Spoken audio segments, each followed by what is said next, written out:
Welcome, ladies and gentlemen, to Donges Stadium today for the loser bracket game between York and Bellevue.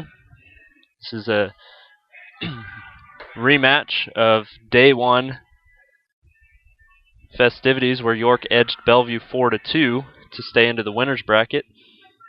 York advanced yesterday into the winners bracket facing Oklahoma Wesleyan and fell 7-3. Bellevue, after losing the first game, then played yesterday morning in an elimination game against Central Baptist, won that, and then played in the nightcap last night against College of the Ozarks, winning that to earn their way into this game today. So a 2-1 record in the tournament so far for Bellevue, 1-1 for York.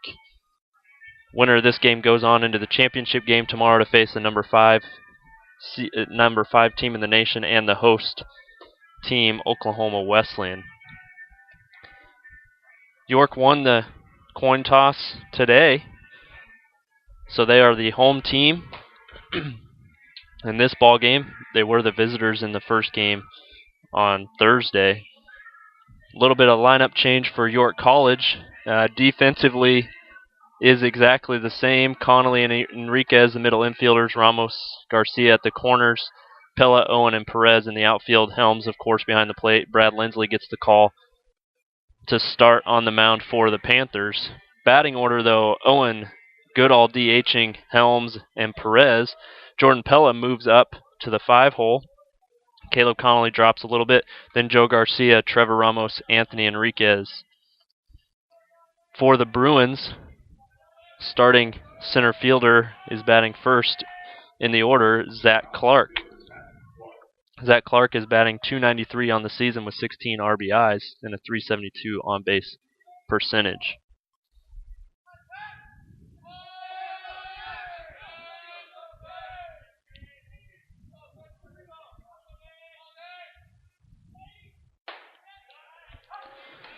Lindsley throwing the fastball there right over the middle of the plate. Clark taking that one to see what the strike zone is going to look like today, and that's a called strike. That one misses just outside to even the count at 1-1. Lindsley's got a 3.58 ERA on the season, been the number 4 starter most of the season, but has really come ahead and actually moved into that 3 spot for the Panthers. So coming on strong, did win in his first outing against Bellevue as we host them in the regular season. That ball goes there. I actually couldn't see it because the pillar was in my way. I'm not sure if Ramos should have had that, but it goes by him. Enriquez does field it and throws it over, but it's not in time, as Clark beats out the throw to first. And that's going to bring up Gally Cribbs, the shortstop for the Bruins. They are going to initially call that an error, so an error on Ramos. Looks like he should have been able to field that one and just went underneath his glove. However, Cribbs, the first pitch to him, I almost got ahead of myself, goes right to Caleb Connolly.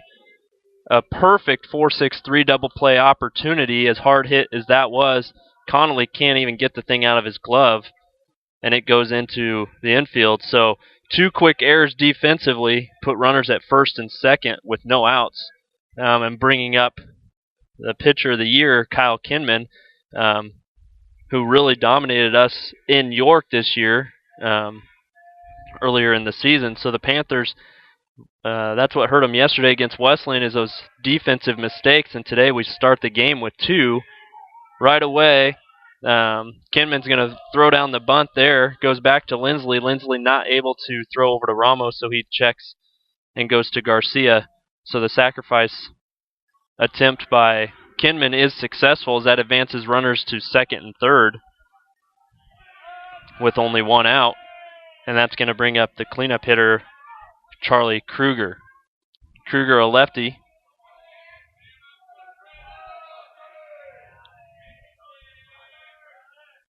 See, they might expect a fastball here, so see if he swings at the first pitch. He does not, as it's low and away for ball 1.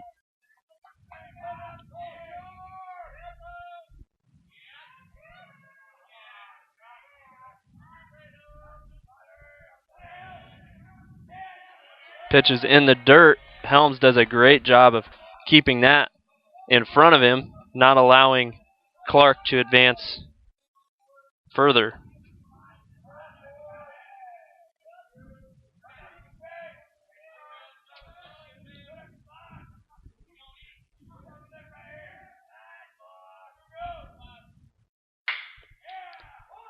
Hard hit ball there is going to go to Connolly. Connolly fields that one, throws it over to Garcia to get the force out on Kruger, but that does advance both runners that were on base 90 feet. So the Bruins score first here in the top of the first inning. So they hold a 1-0 lead. A runner in Cribbs is now at third with 2 outs. And Nate Mullins, a third baseman, up to the plate.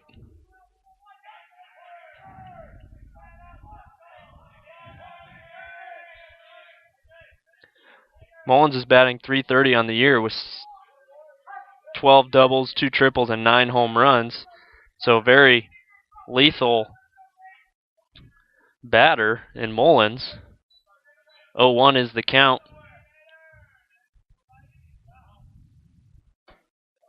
Fastball away, ball 1.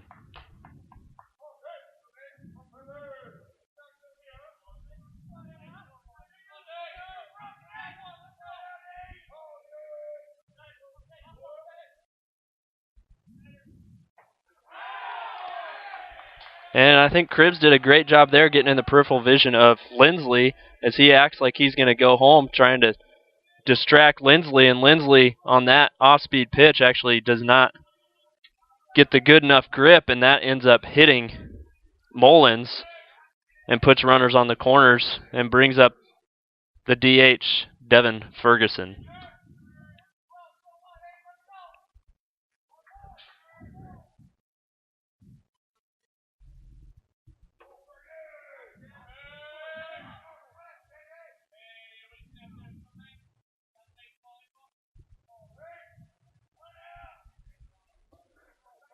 Would not be surprised to see some type of delay steal possibly by Mullins to see if they'll get into a rundown there and try and score Cribbs.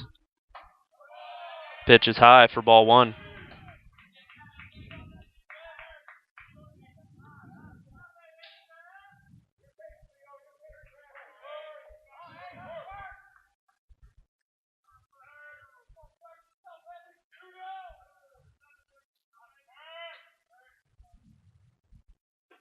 Off-speed pitch there looks good, but must have been low for ball 2.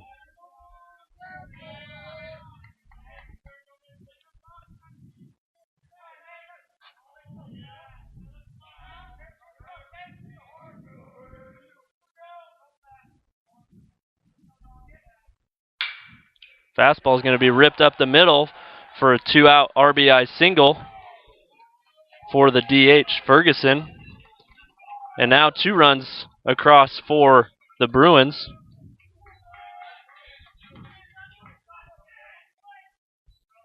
Helms out on the mound to talk to Lindsley. Looks like Felice is going to make a mound visit as well. Looks like the infield's going to come in as well. At least Ramos at third, just to kind of give Lindsley a little pat and tell him, hey, we got you into this mess. We'll try and help you out here. Don't try and work too hard. We'll take care of business here. But Panthers defensively so far unable to take care of business. That was the first hit of the ball game, but they find themselves down 2-0 after 2 errors to start the inning. The catcher, Aaron Brasher, now up. Brasher, .323 on the season. 10 doubles, 17 RBIs. Runners at first and second.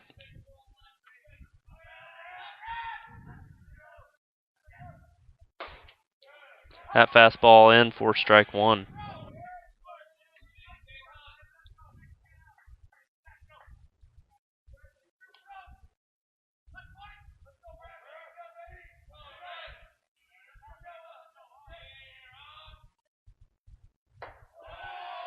Pitch hangs up there for ball 1. 1-1 the count.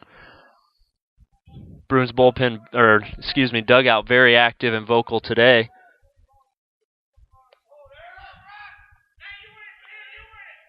Very, very vocal and trying to keep their team in it offensively here, as they know that they can jump out and continue a strong start to the ball game offensively on the mistakes of the Panthers.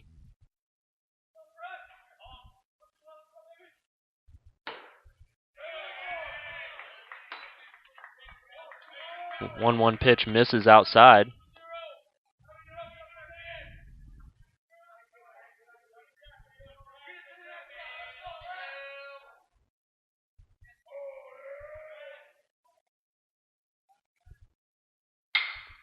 And that fastball is going to be hit into right field. Perez gets under it and does make the catch.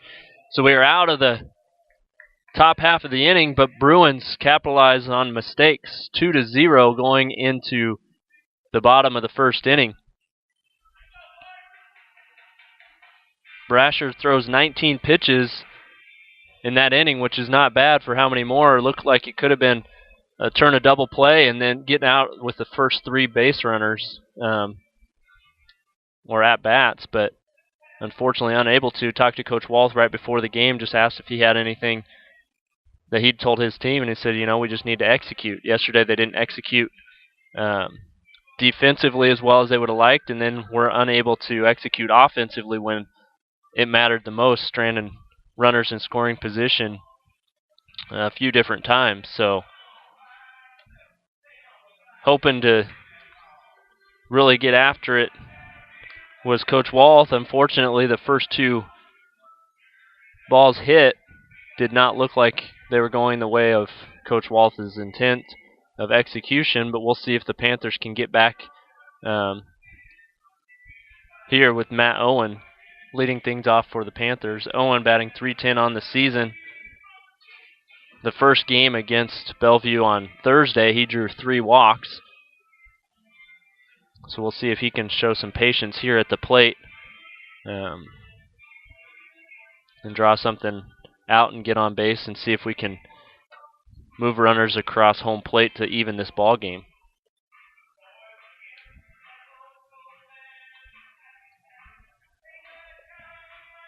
For the Bruins, you've got Kinman, Clark, and Kruger across the back in the outfield. Mullins at third, Cribbs shortstop, Blood at second, and Mancuso at first. Sarcone on the mound for the Bruins. He came in relief of Kinman on Thursday, and Brasher behind the plate.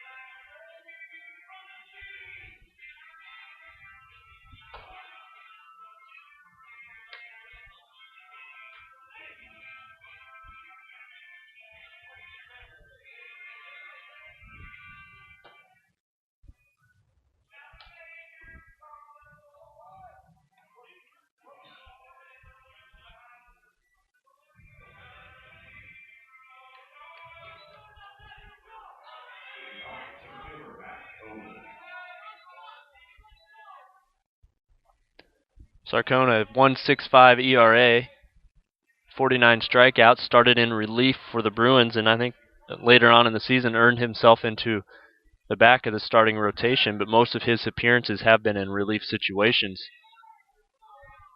First pitch just misses high for ball 1.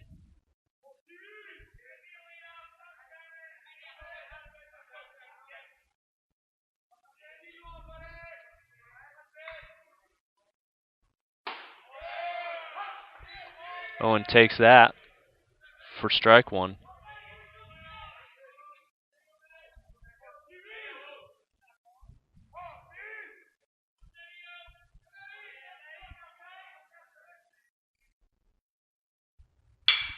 And he's going to rip that one at the shortstop. Cribbs fields that one cleanly over to Mancuso. So Owen unable to get on base safely, his first plate appearance today.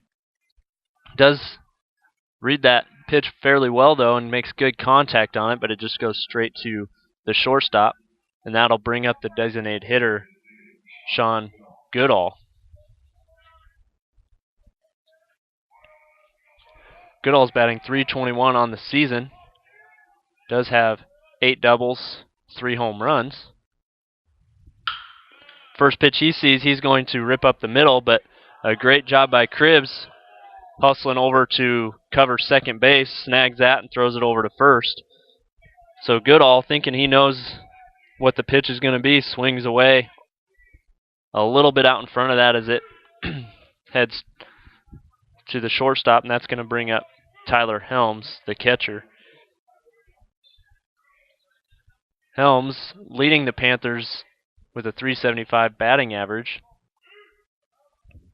has a on-base percentage of .483.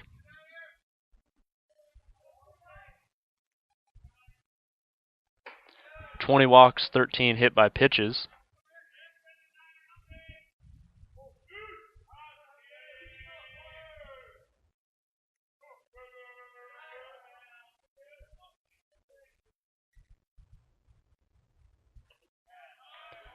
Swings at a pitch in the dirt for strike one, so 1-1 now the count.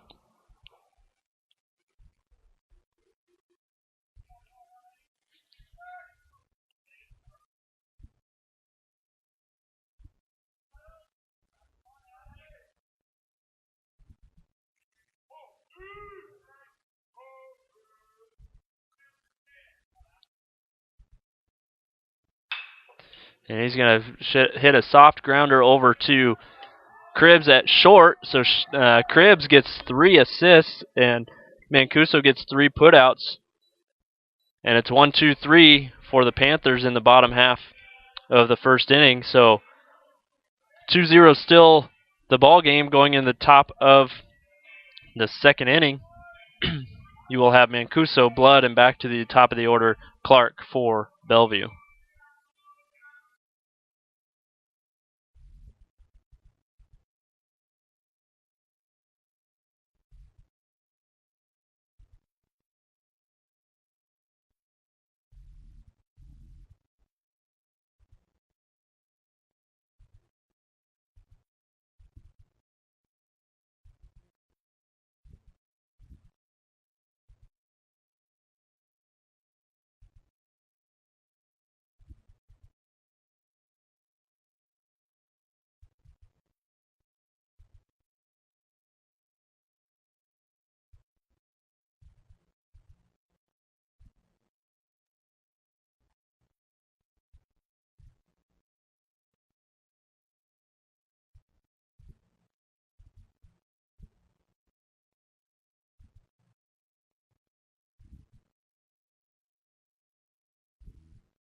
Mancuso, the first batter here in the second inning.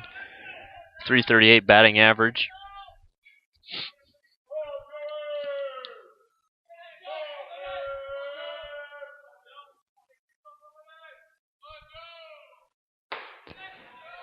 Takes first pitch, strike one.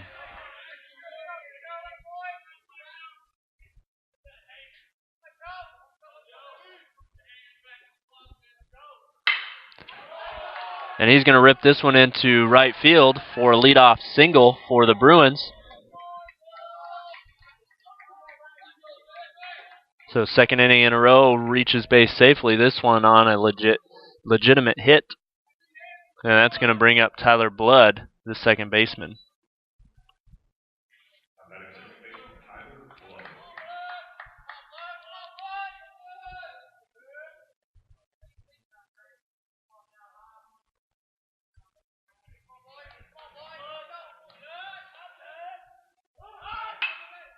Going to show bunt. And the sacrifice goes right back to the pitcher, Lindsley. Lindsley calmly turns around and throws it to Enriquez just to beat out Mancuso heading to second base. So Unsuccessful bunt attempt there does not advance a runner. So with one out, runner still at first. This time it's Blood. And that's going to be back to the top of the batting order for the Bruins. Zach Clark.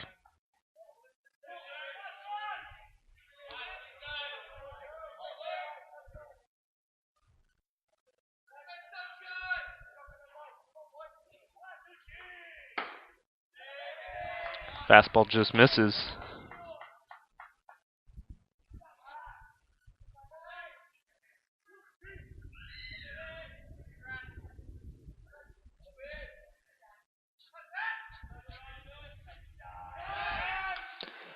Lindsley throws over to first to check Blood.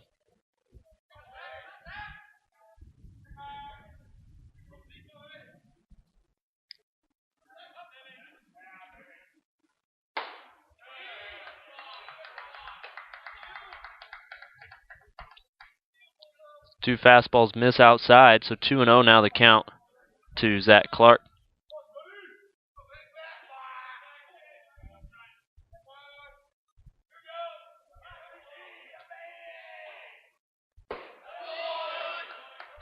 Pitch is inside, apparently. Yesterday that pitch was called a strike all day for, I believe, every team that I saw. Not today, though. 3-0 now the count. Lindsley finds himself well behind in this pitch count.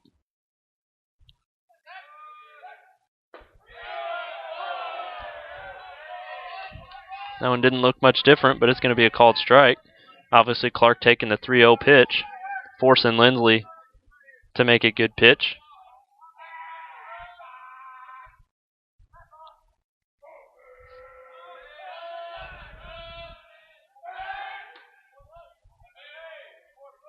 Checks the runner over at first once again.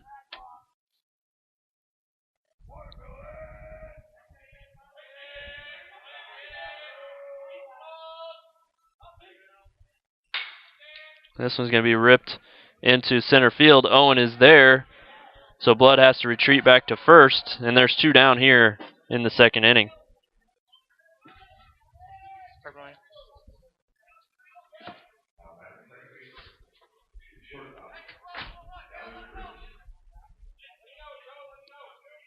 Gally Cribbs now up.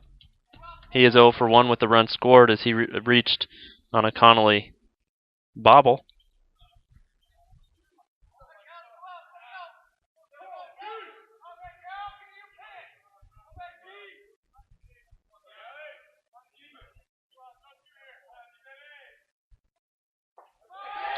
And that's going to be a pitch in the dirt. With as big as this backstop is, Blood does round second, but Helms gets to it before Blood can advance anymore.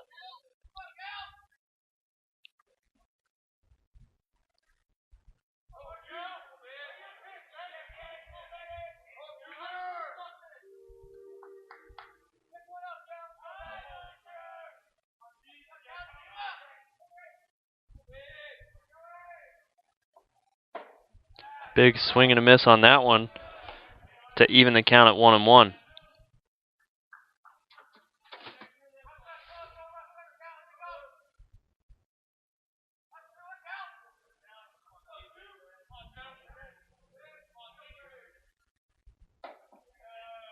Bunt attempt there on a high pitch. He does commit to that, so that's going to be strike two.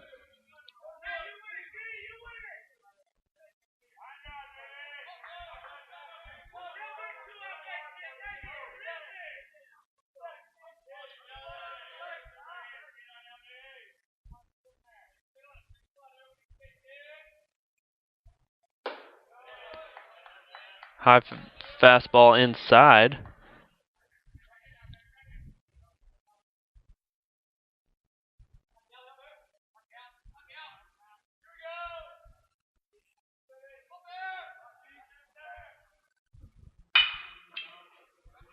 For the second time in this ball game, Cribbs hits over to Connolly at second base. This time Connolly fields it cleanly, throws over to Garcia. Panthers out of this inning defensively. Bellevue does strand another base runner, but they do not score. So bottom of the second inning, you will have Perez, Pella, and Connolly due up for the Panthers.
Rudy Perez steps into the box to lead off the second inning for the Panthers.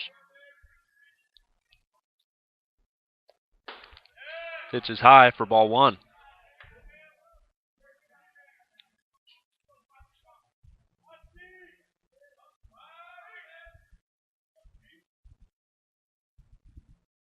One-0 pitch. Fastball right down the middle of the plate. Evens the count, 1-1.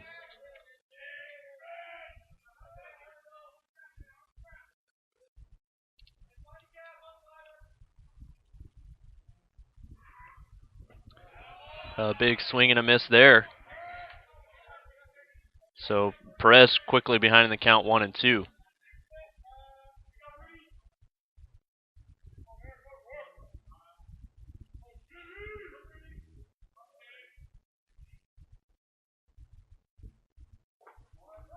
And a swing and a miss on that one. Going to be in the dirt, so the catcher's going to have to throw over to first, and he does. So a strikeout credited there to Sarcone will bring up the left fielder, Jordan Pella.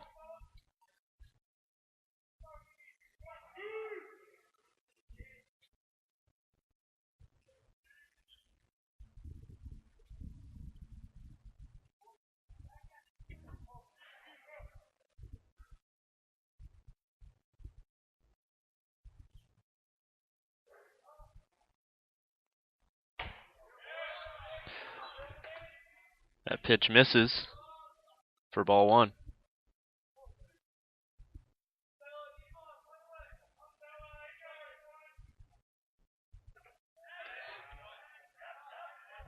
Check swing there for strike one.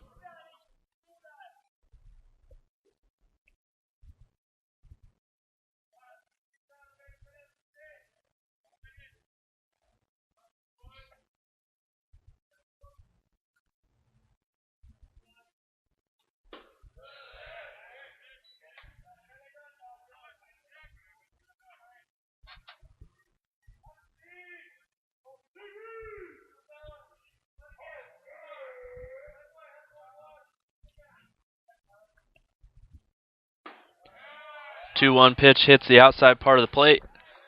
Evens the count at 2-2.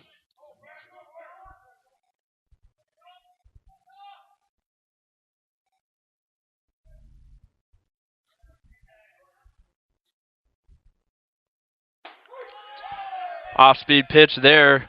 Freezes up Pella. Watches that one go right over the middle of the plate for a called third strike. Second strikeout of the inning for Sarcone. And that's going to bring up the second baseman, Caleb Connolly.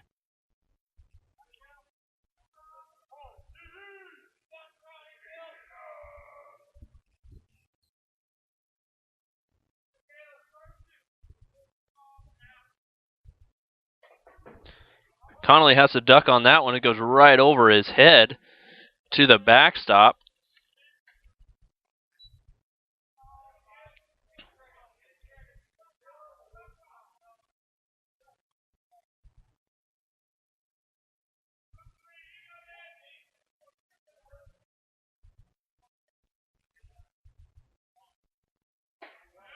Next pitch looks a little outside, but it's going to be a called strike. Must hit that outside part of the plate.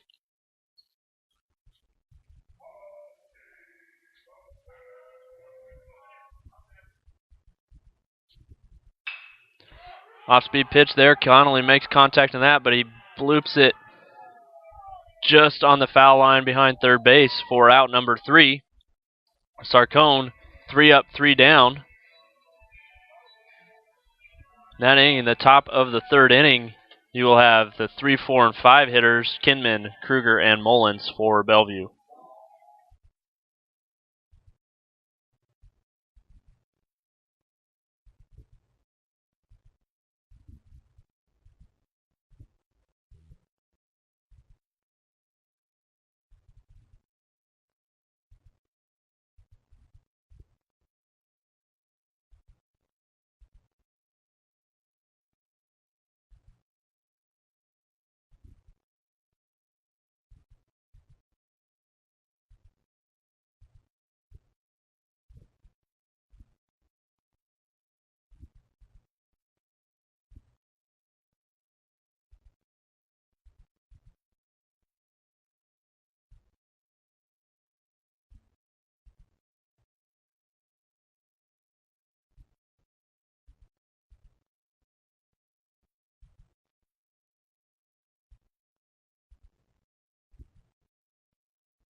Lindsley's first pitch, inning number 3, is outside for ball 1.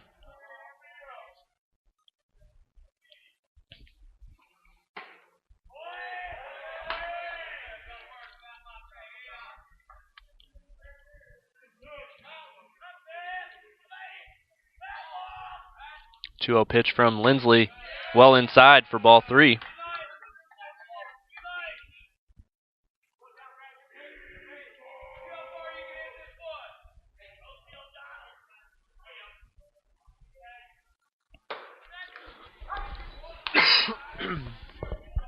Three-0 pitch is a little high, but it's going to be called strike.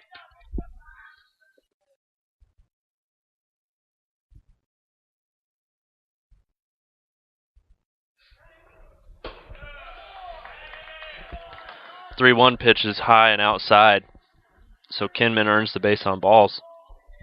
So 3 innings in a row, leadoff batter reaches base safely, all in different fashion. First inning, it's due to an error. Next inning, a hit. This inning, a walk. And that will bring up Charlie Kruger.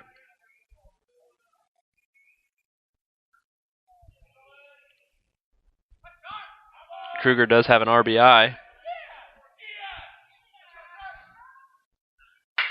Fastball, and he times that perfectly. That's hit right back up the middle.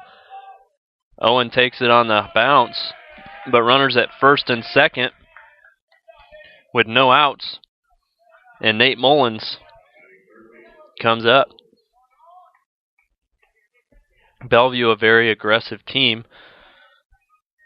Would not be surprised to see any type of double steal in a situation, maybe not with 0 outs, but trying to get a runner over to third, 90 feet away from scoring to extend their lead.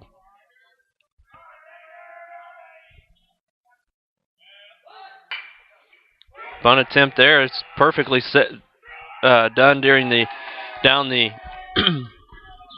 third base line. Lindsley does field it, throws it over to first. Looks like Garcia steps off the bag right in front of it.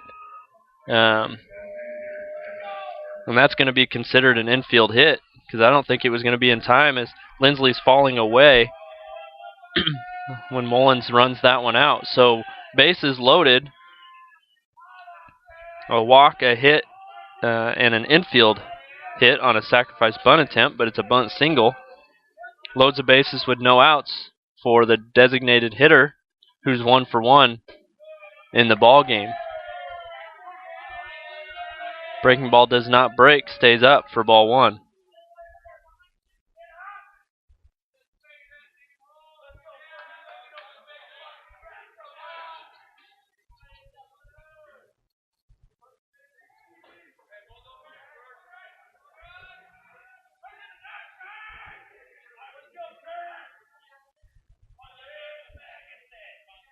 Helms goes out to the mound to speak with Lindsley.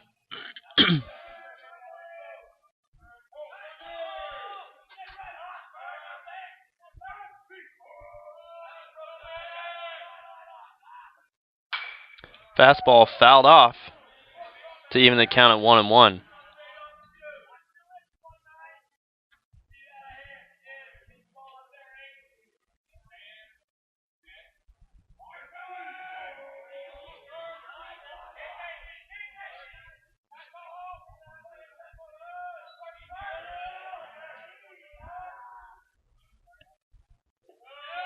Pitch is in the dirt. Helms does a good job of blocking that one.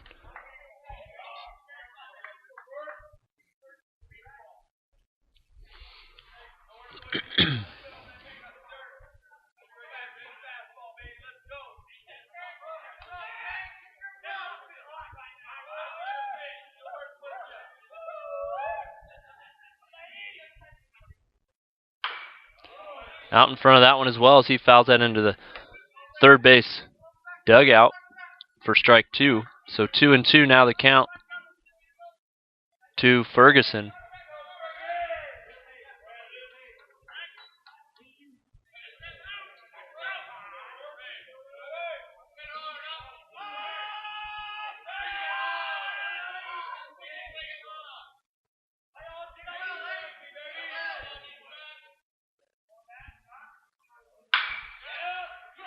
And he's going to rip this one just fair down the left field line, and that's going to go almost all to the way to the wall. That's going to be a stand-up double. They do score all three on that as that hits the chalk line down the third base line. So 3 runs score on that hit by Ferguson. So the DH coming up big so far today for the Bruins.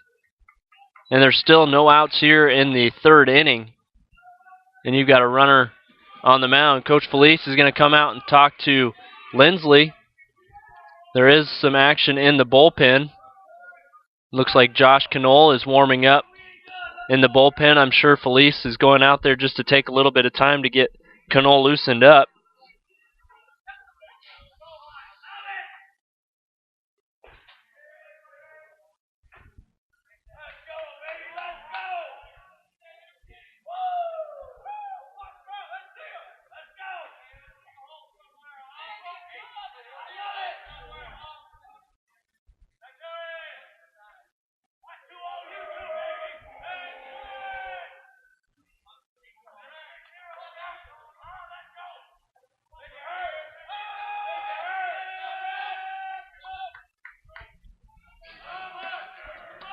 After that visit, we have Brasher coming up. He flied out to right, his first appearance today. A swing and a miss there for strike one.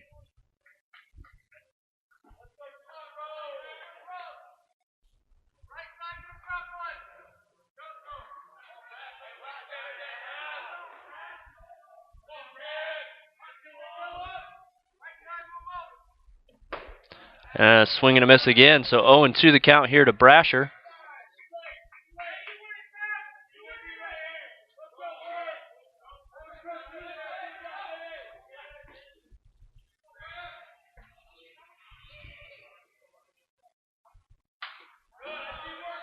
Fouls that one off to stay alive.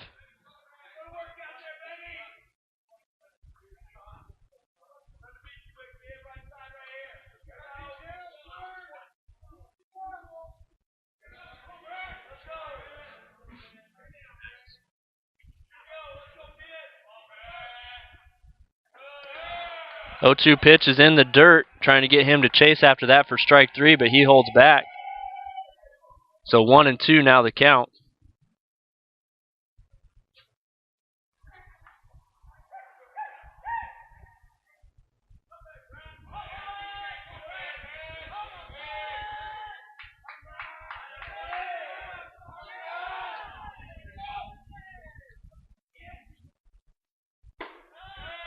That pitch is low for ball 2.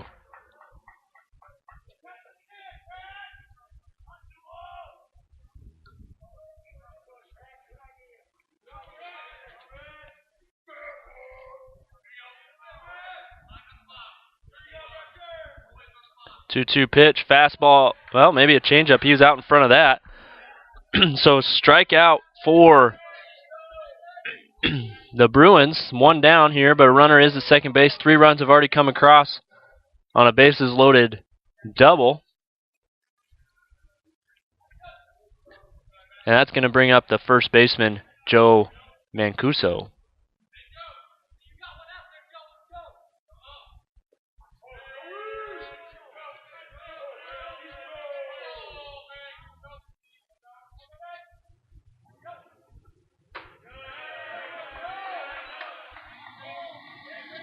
Mancuso with a .338 batting average, .467 on-base percentage, over .500 on his slugging percentage, as he has 6 doubles and 3 triples.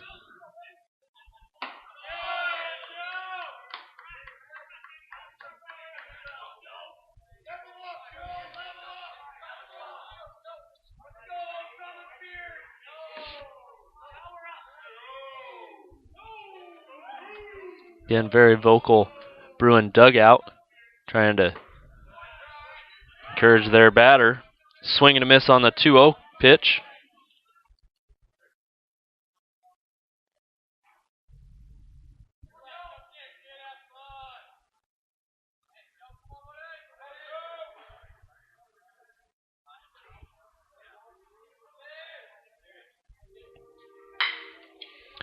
And this is going to be a hard hit ball up the middle. They're going to send the runner from second. And in doing so, letting that go and not getting the cutoff, the batter is going to round first, and on the throw home, he advances to second.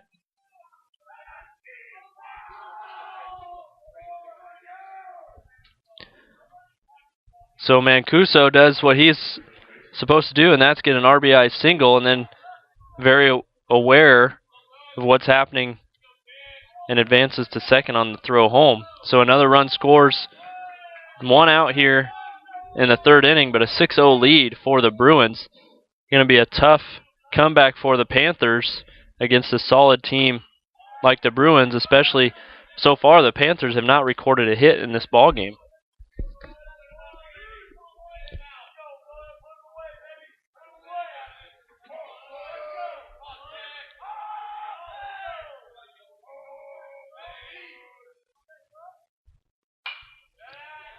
First two pitches are fouled off. 0-2 to Tyler Blood.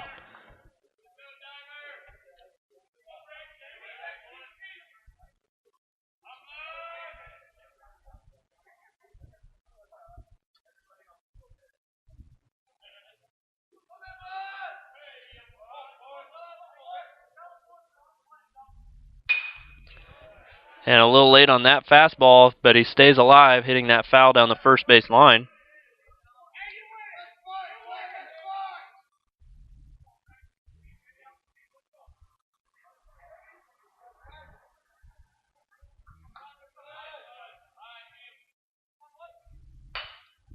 And again, stays alive on that one, fouling that one off away on a check swing.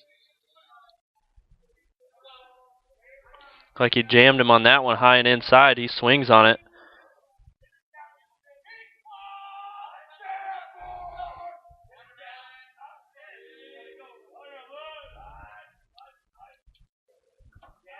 Pitch is in the dirt. Helm's doing a fabulous job of keeping these in front of him and not allowing runners to advance. So far, only one advance on these pitches that have been in the dirt.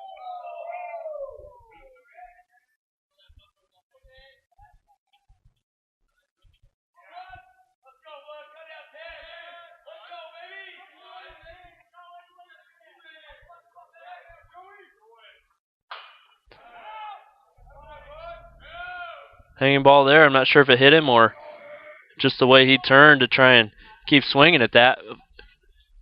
Falls down.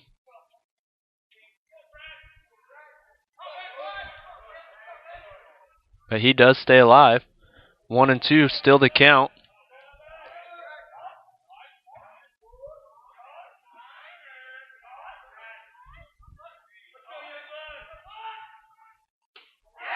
And that pitch is going to be well inside and hits him on the back.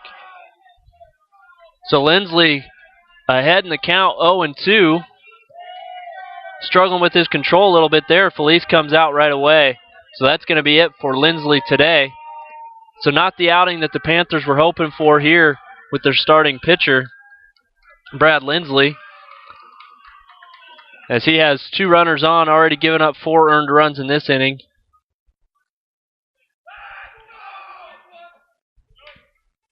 And that will bring in Josh Knoll. Knoll has been a number 3 starter for the Panthers for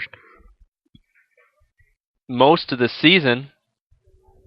Has, I believe, one of the lowest ERAs on the team for the Panthers.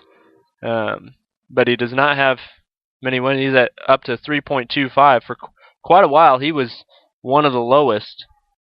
But he has a 4-7 record, and a lot of that is due to defensive mistakes for the Panthers. But we'll take a quick timeout here while Knoll, the lefty, gets warmed up on the field. I'll be back with you.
First pitch there, it looks like it almost hits Clark on that inside pitch, but it's a called strike. So that's the pitch that was a called strike every time yesterday. Has not been so friendly today, but Knoll finds it right away on pitch number 1. Again, runners at first and second. 1 out here. Fastball fouled off by Clark. 0-2.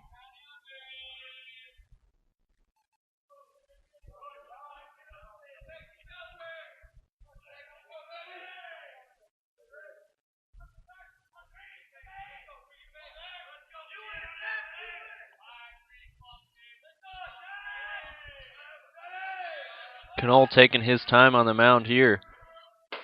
0-2 fastball. Helmed quickly out of his stance there, looking to throw to first.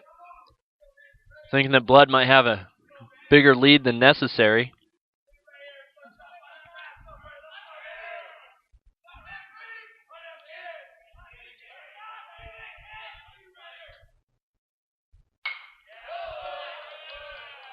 Stays alive on that. The Bruin bats are well and alive here, even if they're not in play. They are getting a piece of the baseball almost every swing. So really feeling good and alive are the bats of the Bruins. So looking if Knoll can slow that down.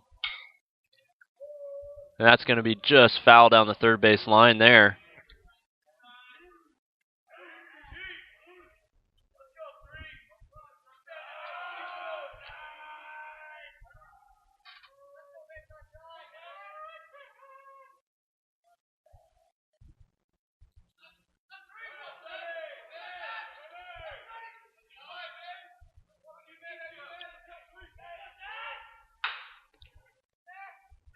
That's going to be a deep hit. Looks like it hits the bag. Looks like that hits off the bag and takes a funny hop to Ramos. Looked like Ramos might have a chance to just step on the bag, but then when that hits that base, that's going to end up being an infield single. So it looks like everything's going the Bruins' way so far today.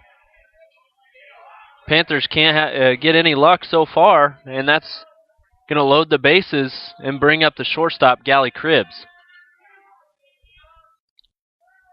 Cribbs' first 2 plate appearances, he's hit to Connolly. We'll see if he can hit this right to Connolly. It'd be a great inning-ending ground-out double play, but try and stop the bleeding here in the 3rd inning.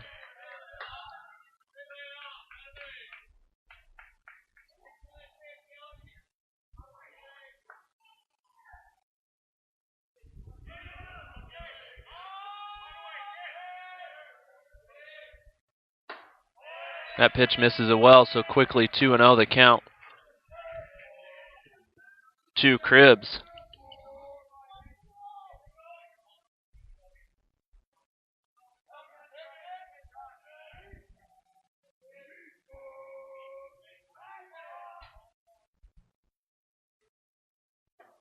That pitch is in the dirt. We just count 3-0. Bases are loaded.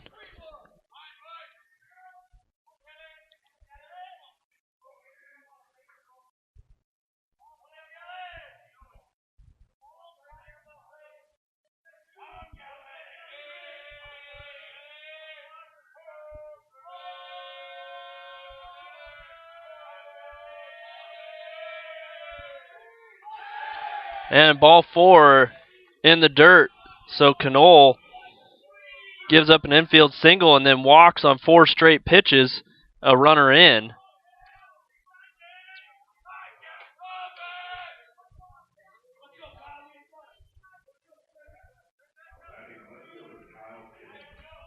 And that brings up a very dangerous hitter in Kyle Kinman. Kinman is leading the offensive categories for the Bruins. Only batter batting over 400 on his batting average on the season. Slugging percentage is well over 600. So a very dangerous batter with less than 2 outs and bases loaded for Kyle Kinman. Takes the first pitch, a called strike.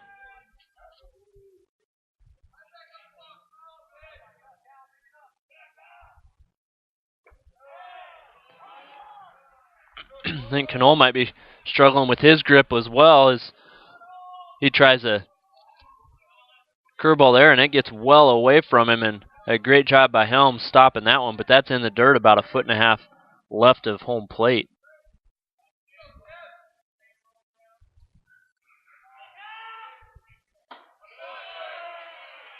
Fastball down the middle must have been about 1/4 inch too high for ball 2.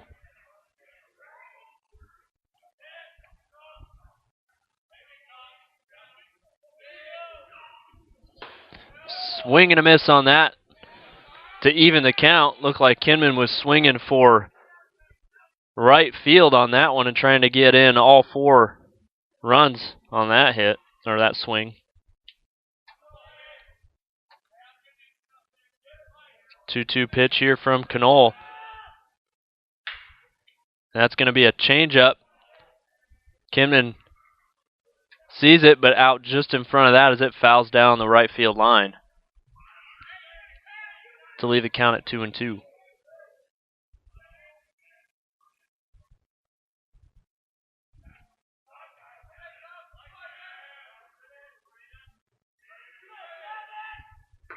Swing and a miss there on a curveball.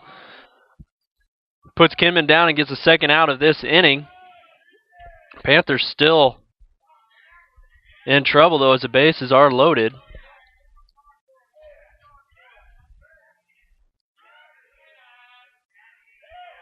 And Kruger's coming to the plate. Kruger 1 for 2 so far in the ball game with an RBI.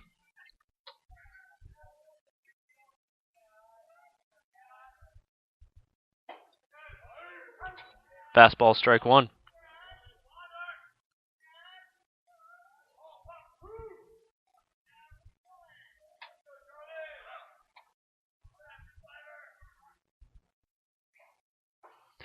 Swing and a miss on that changeup.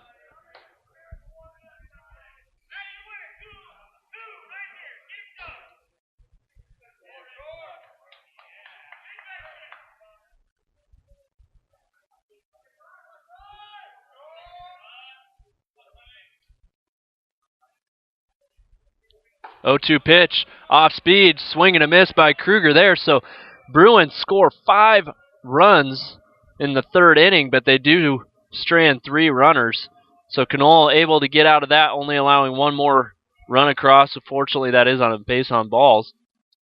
Panthers have quite a ways to go here as they find themselves down 7-0, just 2.5 into this game, looking for their first hit of the ball game, and we're going to see if Big Joe Garcia can get things started here. It's been a while since the Panthers have been up to bat, and we're still haven't been through the lineup yet, as we have our 7, 8, 9 hitter still to go. And Bruins are already on their 3rd time through.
Joe Garcia swing and a miss on strike 1. That pitch is in the dirt.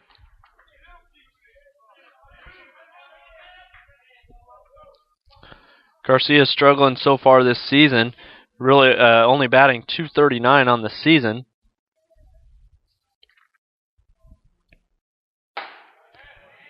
showing some patience there.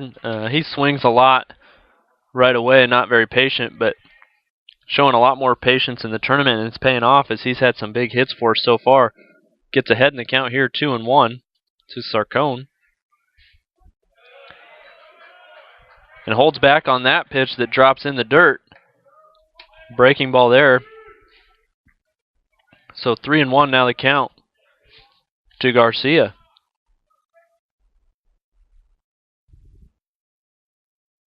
And that pitch is ball 4.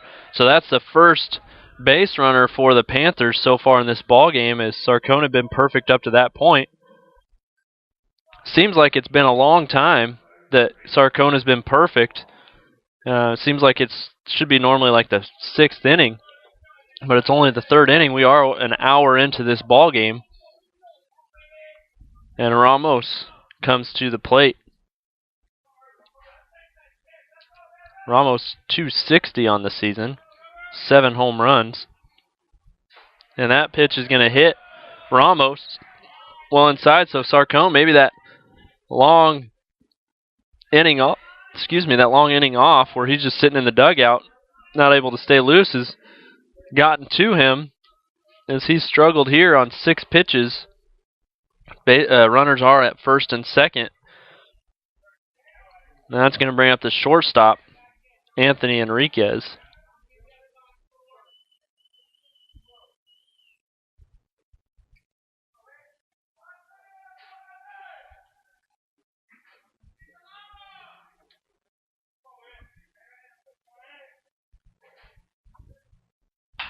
Fastball, he's going to swing at the first pitch, and he's going to pop it up. Sun is tough, but Cribbs makes the grab for out number 1. Now back to the top of the batting order, and this will be the 2nd time through for the Panthers. Matt Owen stepping into the plate.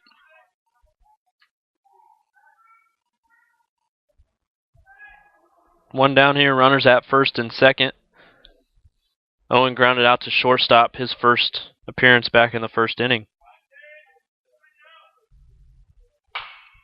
And he's going to swing at the first pitch he sees as well. And he's going to foul it back in front of the dugout. Looked like Mullins had a great opportunity there, but must be a lip right between the grass and the dirt as he trips over that and falls down. So maybe that's the luck finally going the Panthers' way, as it looked like Owen was going to be out on the first pitch just like Enriquez. But Mullins' toe hits something, and he's in the dirt, and that falls about 2 feet away from him. So Owen facing an 0-1 pitch here from Sarcone.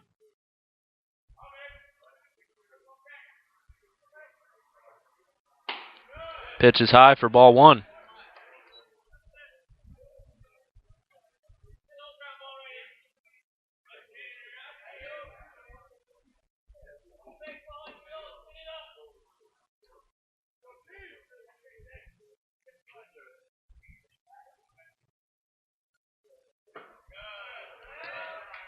That pitch is well inside for ball 2.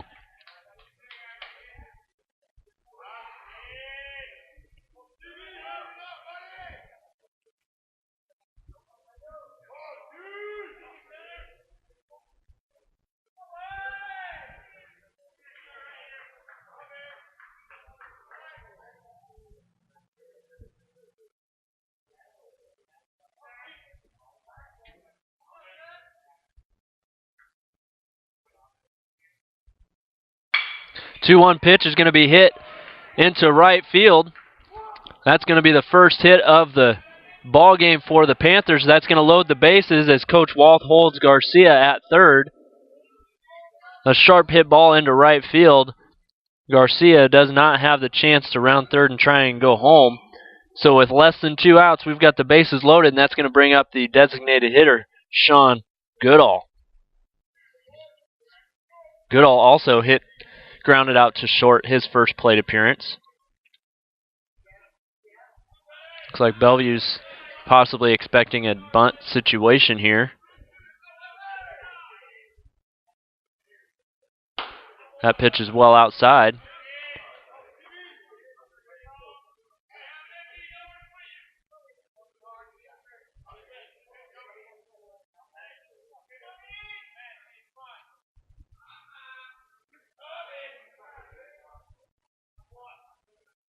Time is called as Sarcone taking his time trying to get the pitch from Brasher.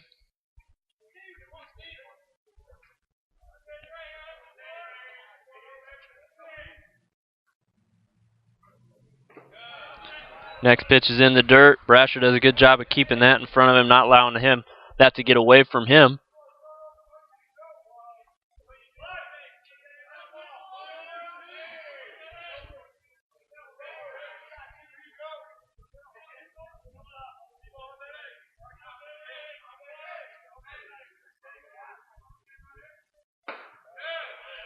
Sarcone finds the spot there, and the 2-0 pitch is a called strike.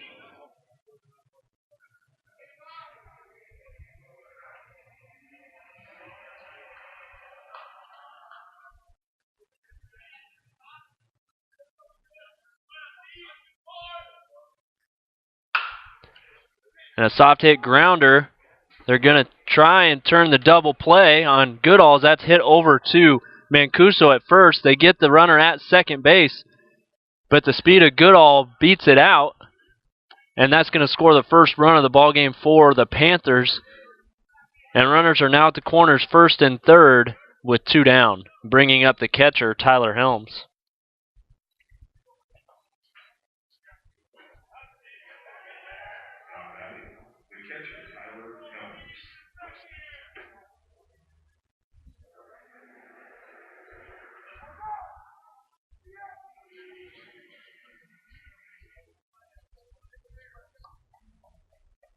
Helms also grounded out to short in the first inning, so making contact. But we want to see if he can get something in the gap on this hit and score Ramos, who's standing at third right now.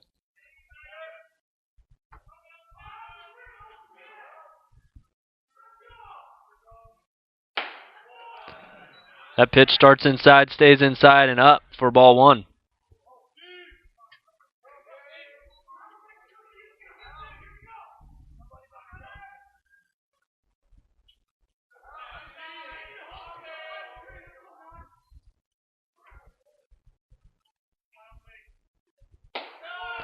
That pitch is also high.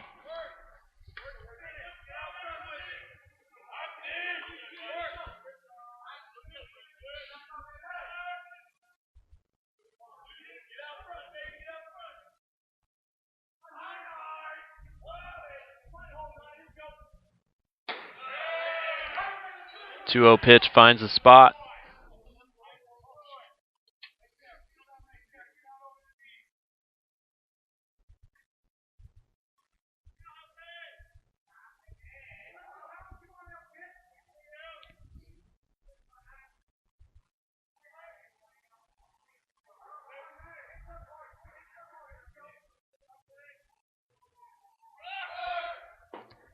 Runner takes off. Great jump there by Goodall, excuse me. So runners are now at second and third. That pitch there is going to be a ball. I think the Brasher was discussing that with the umpire. The umpire never made a call. Looked like it was a decent pitch, but 3-1 now they count to Helms.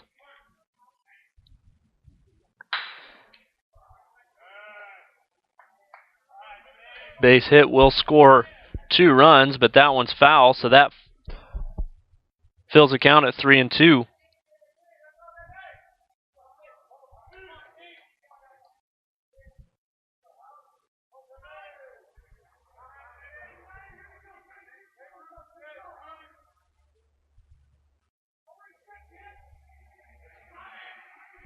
So 3-2 pitch, swing and fouls that one off to stay alive. Just got enough of that to keep this inning alive.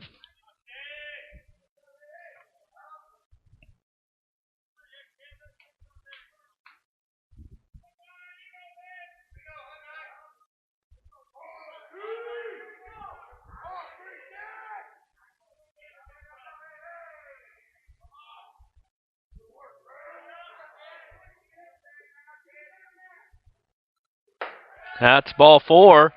So that will load the bases once again.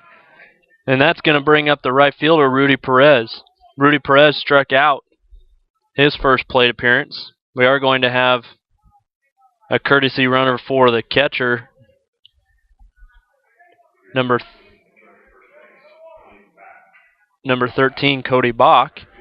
Knoll often is the courtesy runner, but he has been pulled into the game as the relief pitcher. So runners at each base, Rudy Perez in the batter's box. 2 down here in the bottom of the 3rd inning. First pitch is well high for ball 1.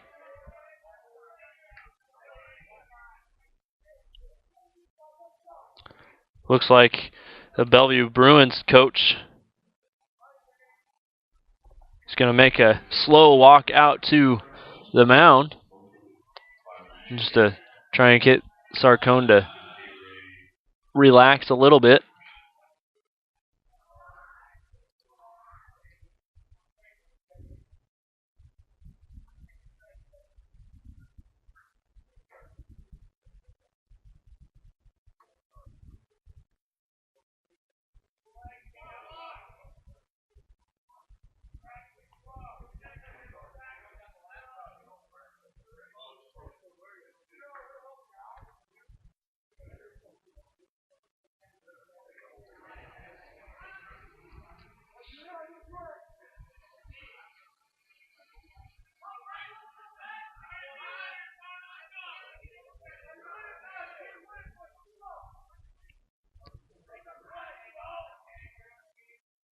The 1-0 pitch here to Perez. High for ball 2.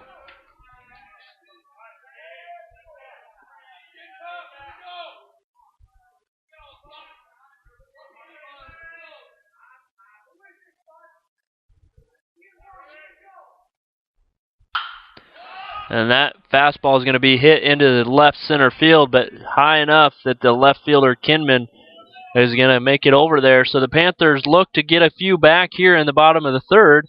They are able to get 1 back, but not as many as they were hoping, as they keep the bases loaded and strand 3 runners here. So the Panthers only get 1 hit, but they do get a run back, so we'll see if we can keep this thing going here. The Panthers still behind 7-1 after 3 complete innings.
Knoll still on the mound for Panthers. First pitch is outside for ball 1. Next pitch is right across the middle for strike. Nate Mullins, the current batter.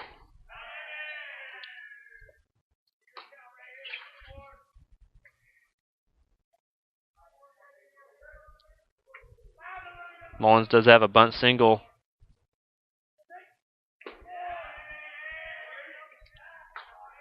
Three and one now the count.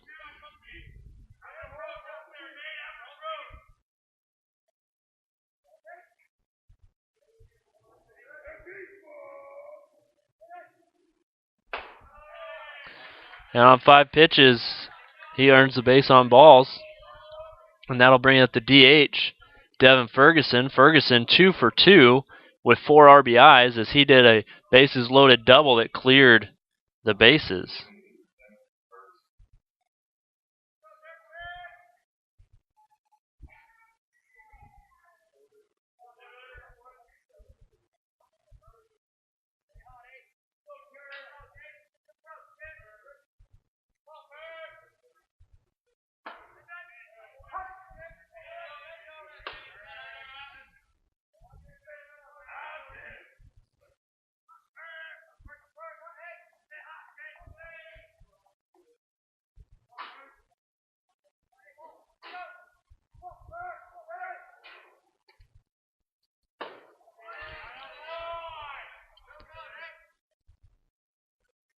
Helms going out to the mound.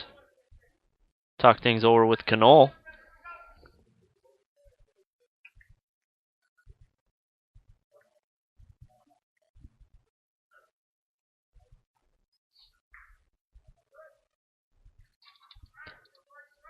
After that quick visit, the 1-1 pitch here from the left-hander Knoll.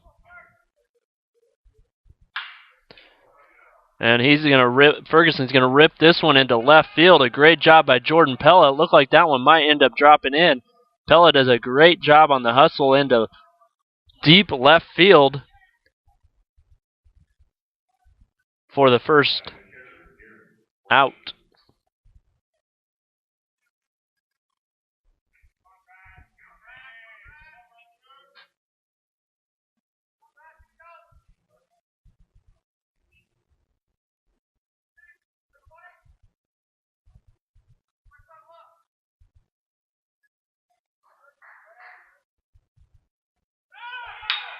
Hit and run on, and he's going to hit this in the gap between third and short. That's going to put runners at first and second. For Brasher, Brasher will be having a courtesy runner replace him at first base, but with 1 out, runners at first and second once again for the Bruins. And Joe Mancuso, who's also for 2 for 2 on the afternoon, comes up to the plate.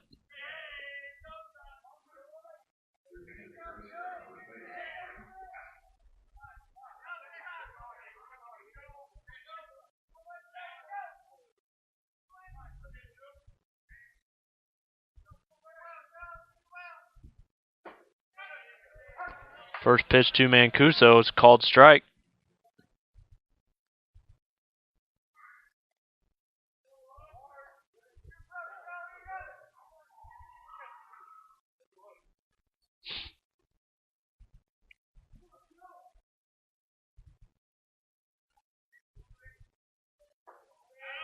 That pitch is inside. Looks like it's almost going to hit Mancuso, but Helms on top of that one to make sure Mullins is not able to advance.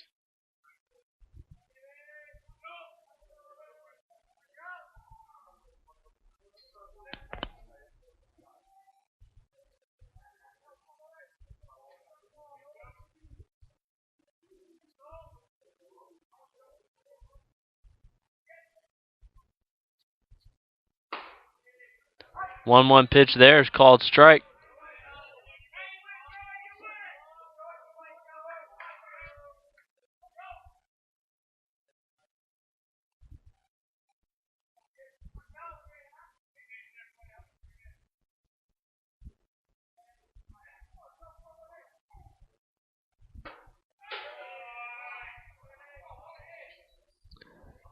One-two pitch just misses. Evens the count at 2-2.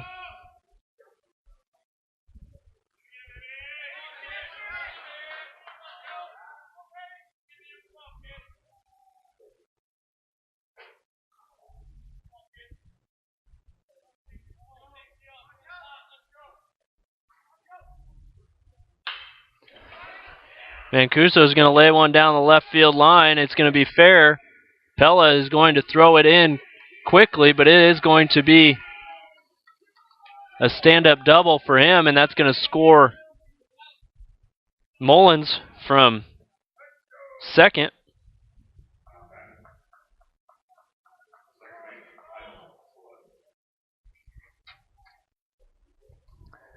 That'll bring up Tyler Blood.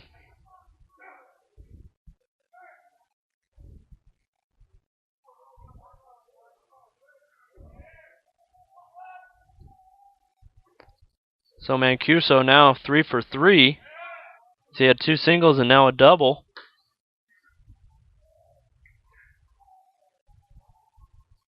So the Bruins get the run back that they gave up to the Panthers in the bottom of the third.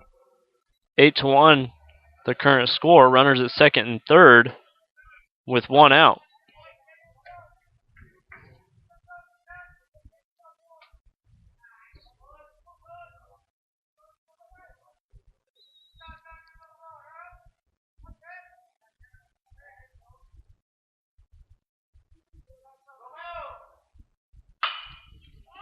This one's going to be popped into shallow center field, and the second baseman Connolly is going to get that one for the second out of the inning.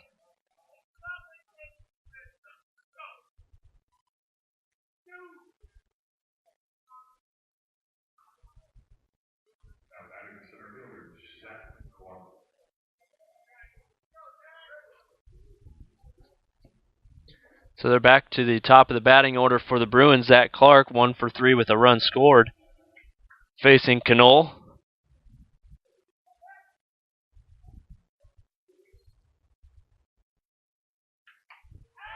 And the first pitch is a fastball. It's going to hit Clark on the leg.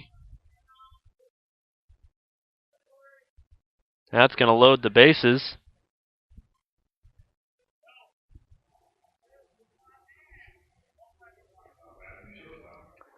With 2 outs, and that's going to bring up the shortstop, Gally Cribbs. Coach Felice, though, is going to go out to the mound for a visit with Helms and all the infield.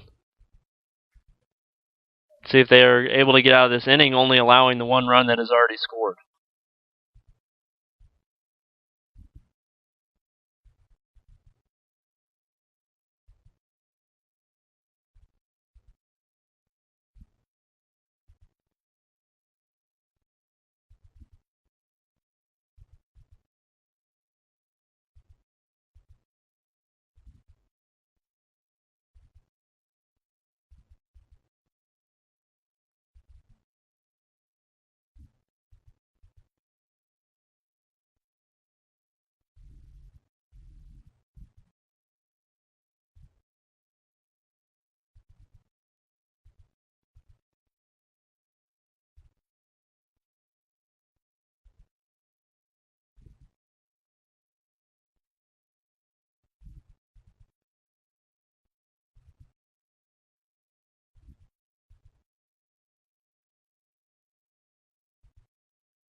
Bases loaded, 2 down here in the top of the 4th inning.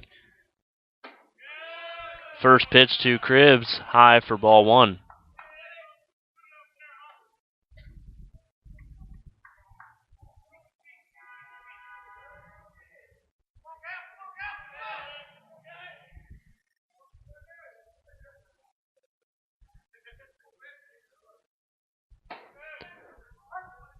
That pitch is taken for called strike.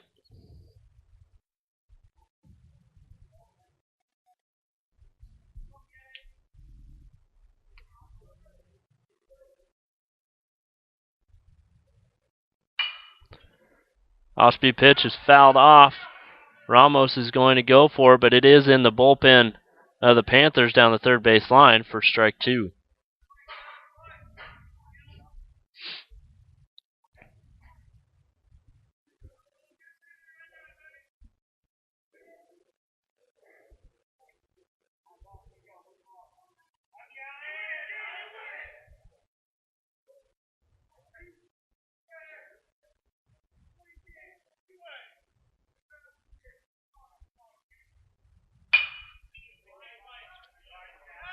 This pitch is also fouled off in the exact same spot.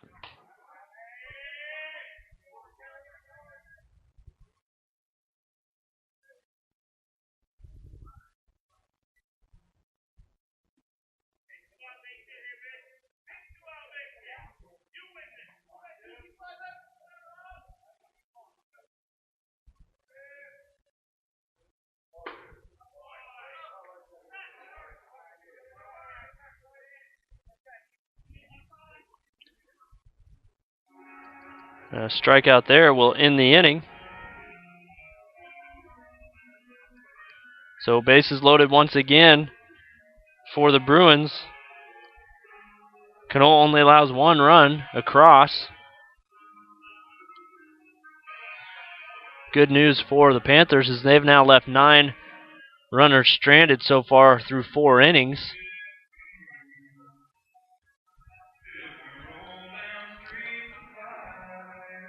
Leading things off for the Panthers, bottom of the 4th inning will be Pella, Connolly, and Garcia.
Jordan Pella leading things off here for the Panthers in the 4th inning. He struck out looking his first plate appearance.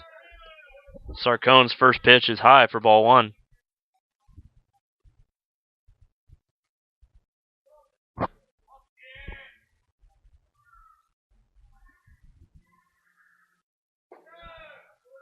Next pitch is low, ball 2.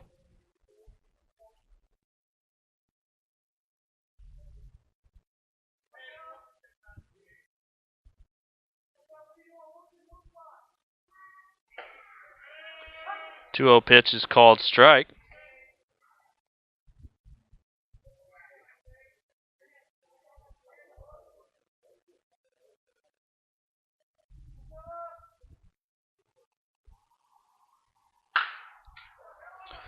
Makes contact in this one, and he flies out to the left fielder Kinman on the 2-1 pitch. First out of the inning, it's going to bring up the second baseman, Caleb Connolly.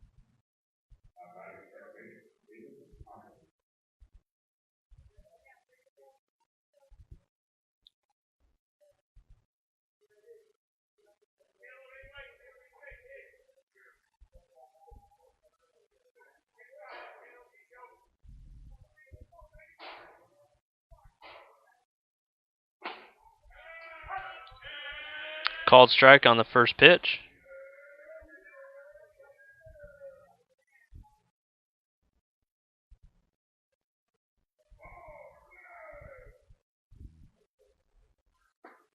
The 0-1 pitch just misses.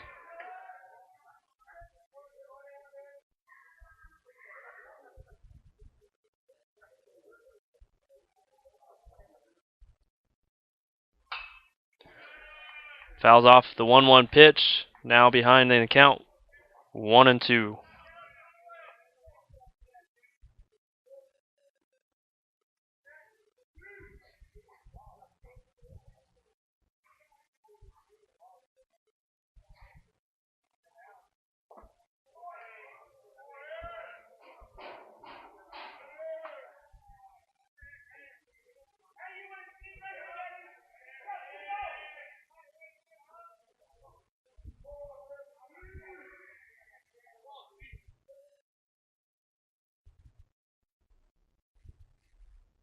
Two-two pitch, outside, full count to Caleb Connolly.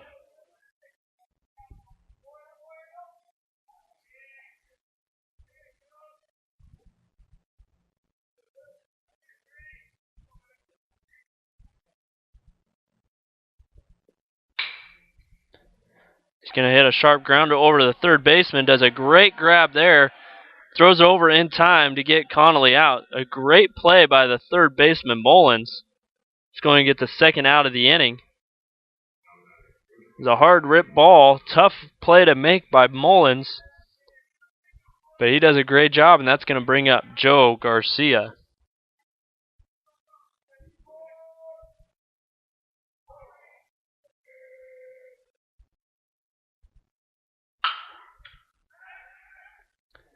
First pitch that Joe Garcia sees, he hits to deep center field, but Clark backs up about 4 steps and over his head makes the grab for out number 3.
Kinman leads things off here in the 5th inning for the Bruins.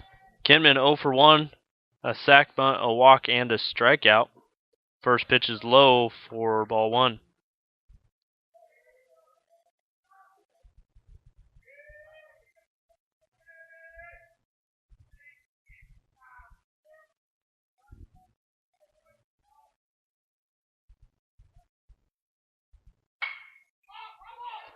This one's going to be popped up, foul territory. It looks like Helms is going to get under it.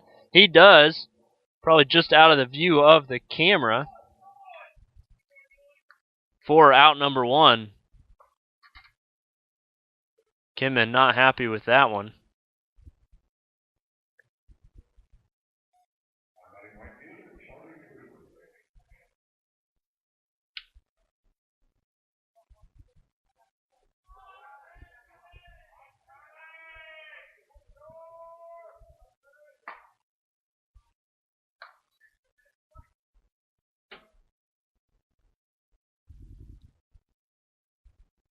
Kruger 1 for 3 on the afternoon, and he's going to bloop that one just over Knoll. Not much movement on that. It looks like Enriquez is just going to hold on to it, acts like he's going to throw it over there, but that was just a blooper with quiet backspin that almost just died once it hit the turf just beyond Knoll. And that's going to be an infield single. The 10th hit of the ball game for the Bruins. And that brings up the third baseman, Nate Mullins.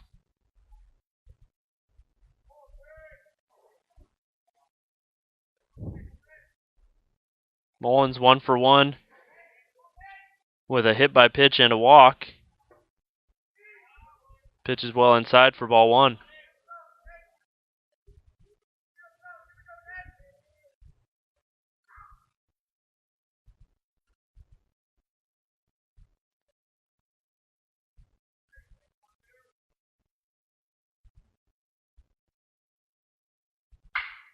He's going to rip this one. It's going to do a one-hop to Pella. Advance everybody 90 feet. So first and second now, 1 out. And that's going to bring up the DH, Devin Ferguson. Devin Ferguson's been a nightmare so far for the Panthers, batting in 4 runs, 2 for 3.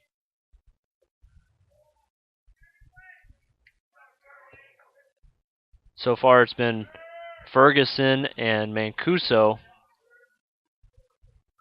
that have really hurt the Panthers, as Mancuso's a perfect 3 for 3. Double steal on, and that ball is in the dirt. Bellevue not letting up at all here, trying to keep this lead and keep extending it and gain this momentum. They're hoping to play in the game right after this. Panthers doing everything they can do to keep that from happening. As the winner keeps playing today, the loser packs their bags.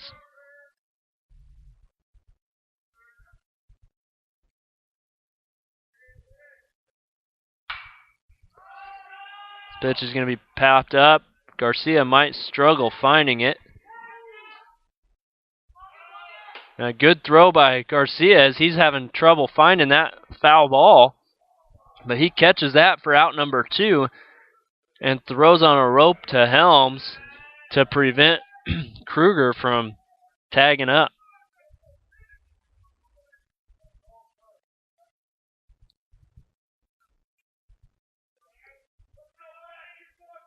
That brings up the catcher, Aaron Brasher.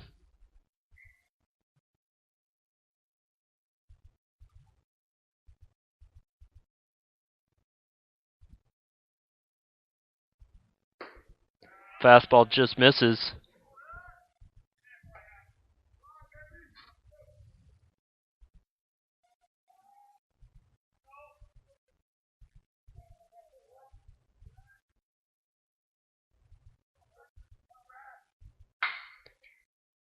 Fastball is going to be ripped over to Enriquez. Enriquez fields it, throws over to Garcia. So the double steal attempt is successful, but the Panthers able to get out of that inning unscathed.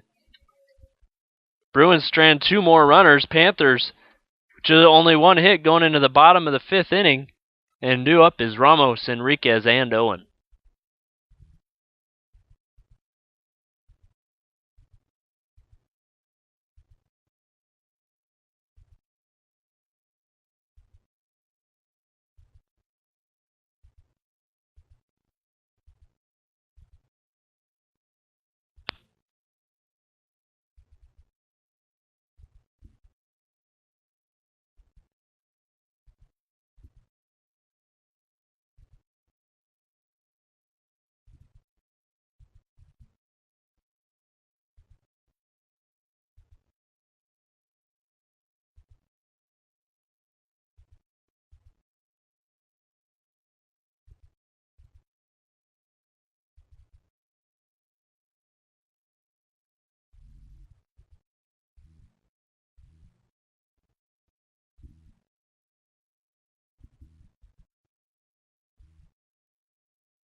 Ramos steps into the plate for Panthers. Sarcone still on the mound.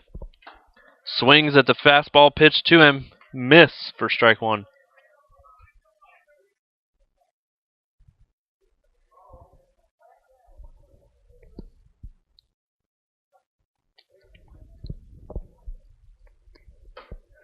Next pitch is high.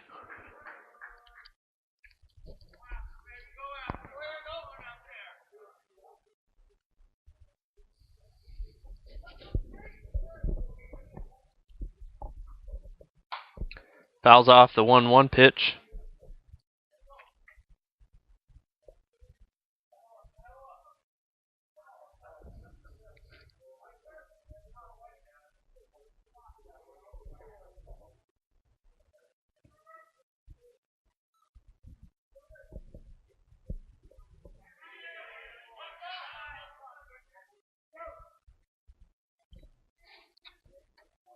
Two, 1-2 pitch is in the dirt.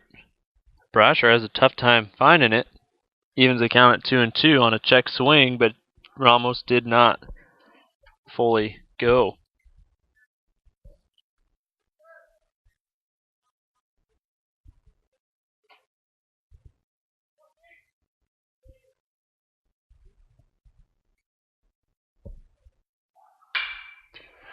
Ramos rips that one into right center field.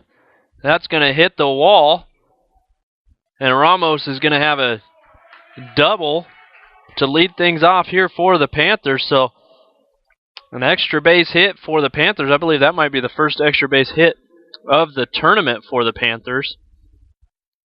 And that's going to bring up Anthony Enriquez. So a perfectly hit ball into the gap in right center field for Ramos. He's going to have him at second. Panthers looking to see if they can add to the 1 run they scored in the third.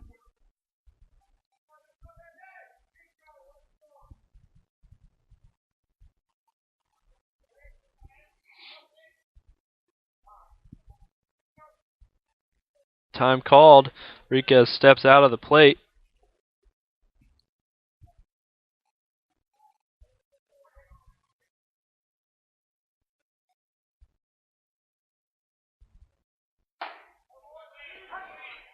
Takes strike 1.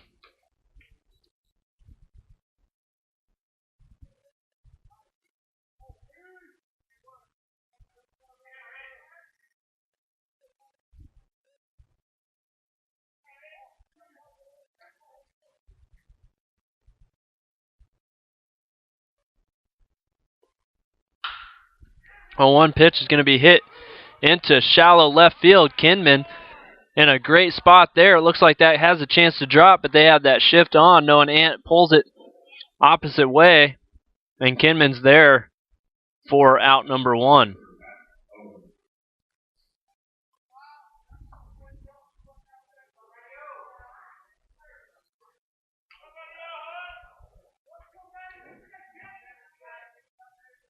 Matt Owen now up to the plate for the Panthers. Owen is 1 for 2.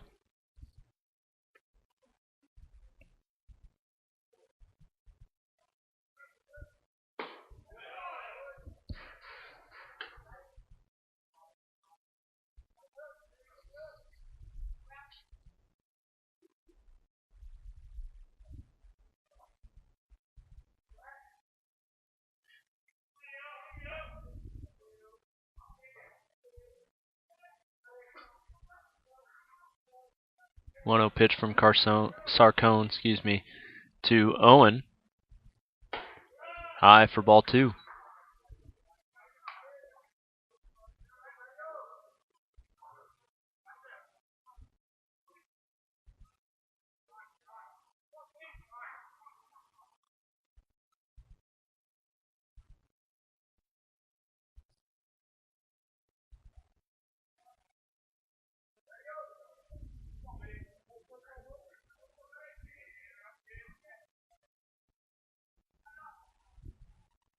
Sarcone taking lots of time in between pitches, as that's ball 3. Matty Owen steps out of the box, walks around a little bit.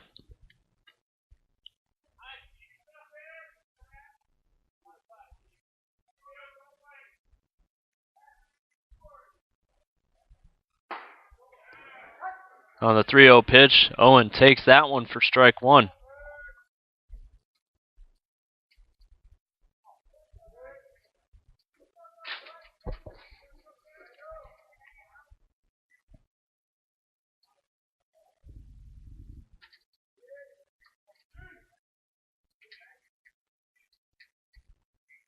Pitch well outside for ball 2.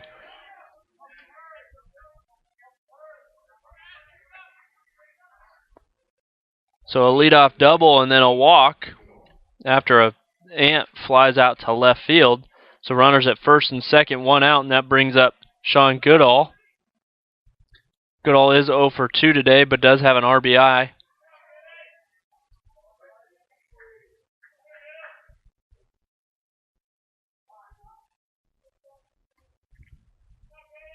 Sarcone taking his time there, so Goodall calls time and steps out of the batter's box.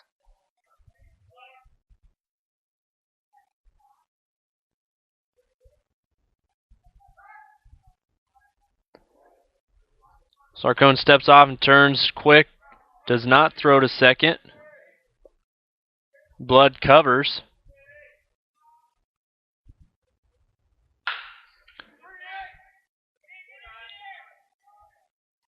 And a sharp hit grounder by Goodall goes right to Mullins at third. Mullins drops it for a second, but picks it up in plenty of time to still tag the base to get the force out. Throws it over to first, but not quite in time for Mancuso to get the double play. So 2 down, runners at first and second. Tyler Helms now batting for the Panthers.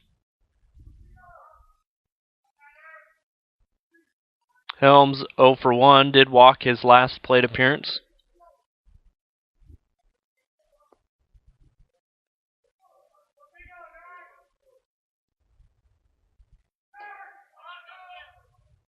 Pitch is in the dirt. Brasher does a good job keeping that in front of him.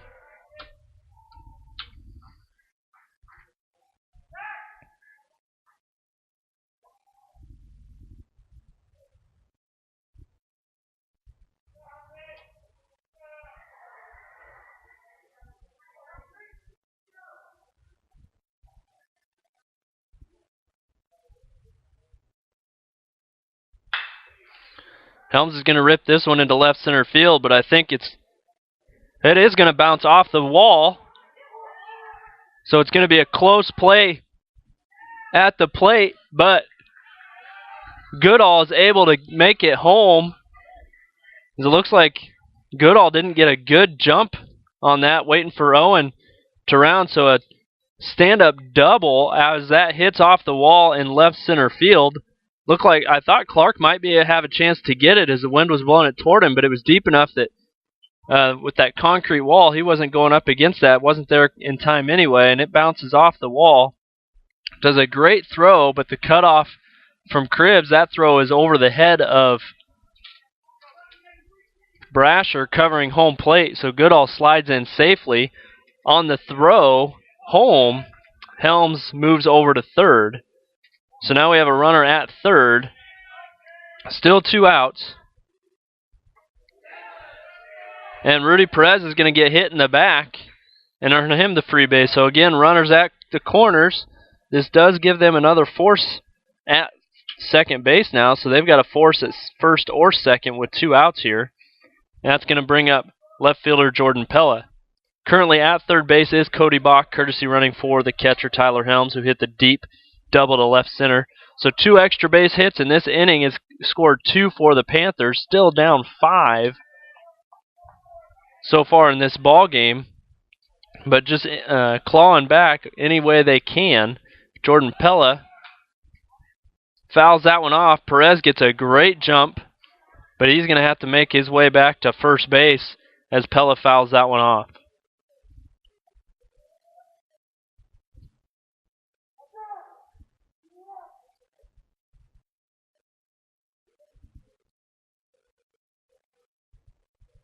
Count is 0-1. Scoreboard does not show that, but the umpire does.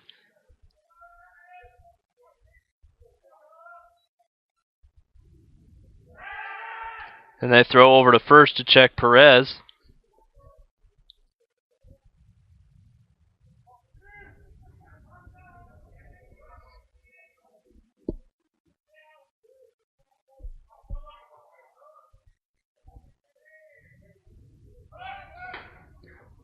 That pitch is well outside for ball 2 or ball 1.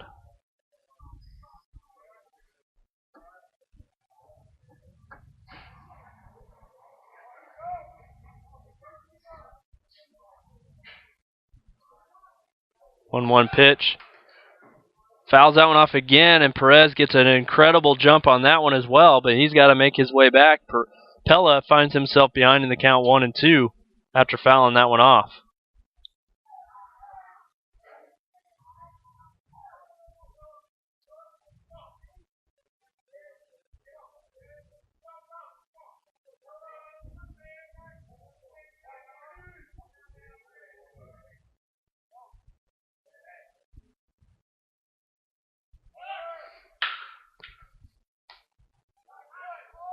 And they get the tag as that grounder's hit sharply over to Blood. Perez is almost beats the ball to Blood as he was taken off on that pitch. But they're going to say Blood got the tag on Perez for the fielder's choice out. So the Panthers strand 2 once again. But they get 2 back here in the bottom of the 5th inning, so not quite as much of a deficit anymore as the Panthers now only down by 5 after 5 complete innings.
Joe Mancuso leading things off for the Bruins here, 3 for 3 so far on the day. That pitch from Knoll is about 4 feet in front of home plate when it first hits.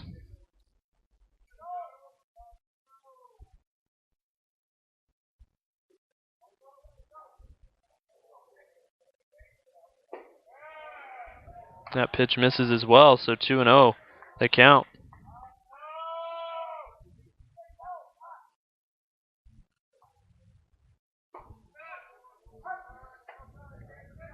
Two and 1 now the count.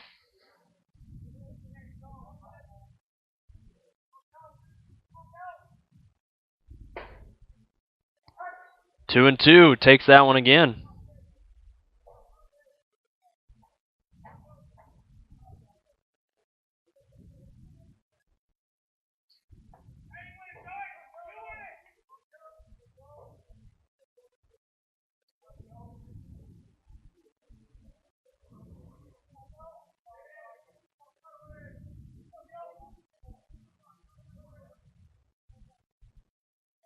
That pitch is in the dirt, moves the count full.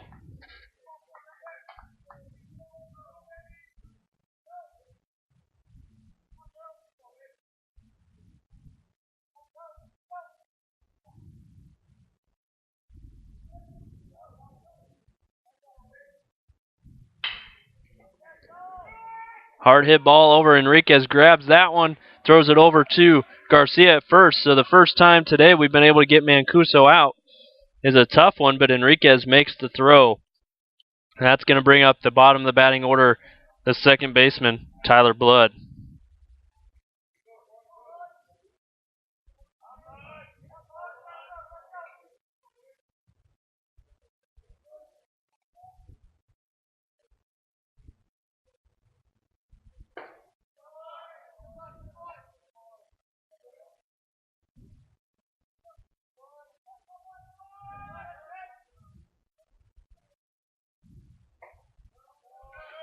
First 2 pitches outside for ball 1 and 2.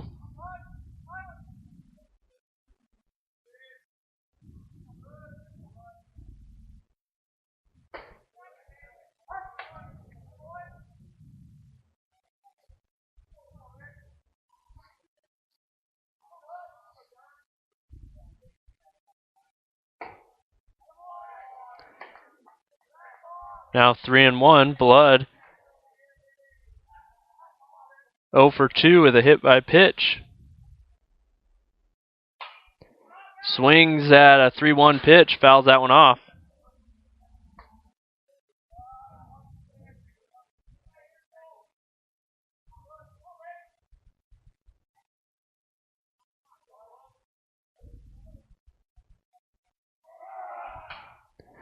Stays alive there, fouling that one off into the backstop.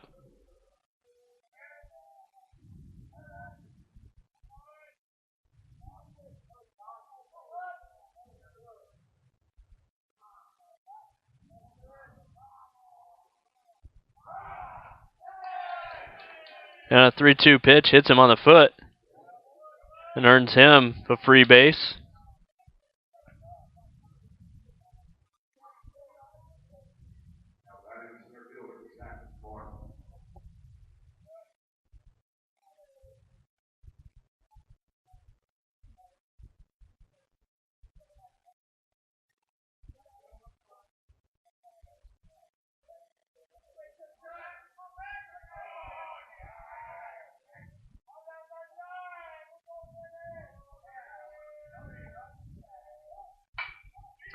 Zach Clark puts down the bunt. It's going to go foul. Blood gets a good jump on the contact to second, but he's got to retreat and go back to first. Is it 0-1 count now for Clark?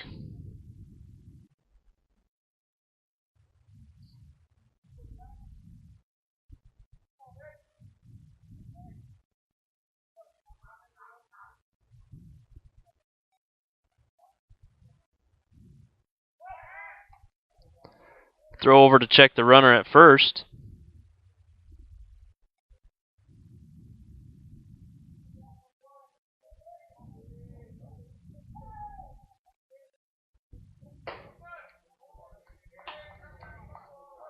Pitch just misses, evens the count.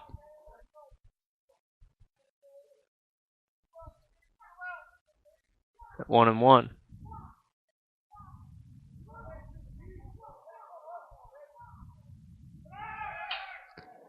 Hit and run on, fouled off for another extension of this at-bat.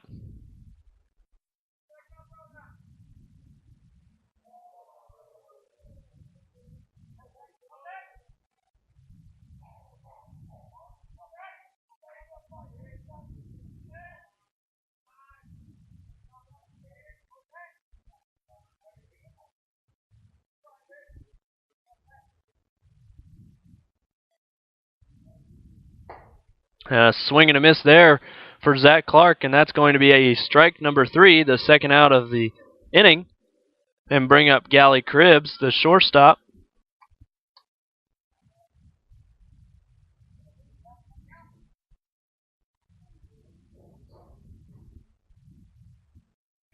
So 2 down, runner at first is Tyler Blood.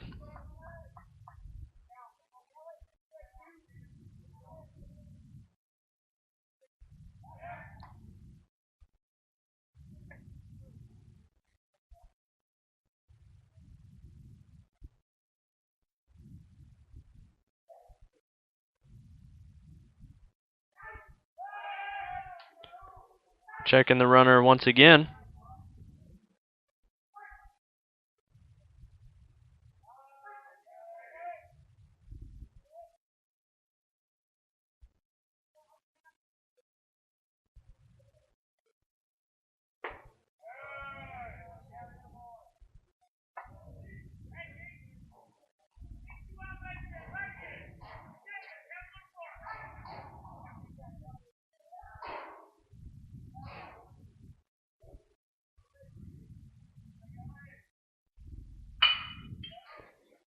Hard hit ball up the middle. Connolly, the second baseman, grabs it on his way over to second, steps on the bag, and we're out of this half inning going into the bottom of the 5th. Connolly, Garcia, and Ramos due up for the Panthers.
First pitch called strike to Connolly here at the bottom of the 6th inning. Just over 2 hours into this ball game. Panthers down 8-3. Connolly's going to foul this one off. Is it going to just out of the reach of Mancuso? Looks like he had room, but I don't think he could see it with the sun. It's a completely clear sky today. I don't think either Nebraska team is used to that this spring. It is currently 85 degrees out. One of the warmest days for either one of these teams as well.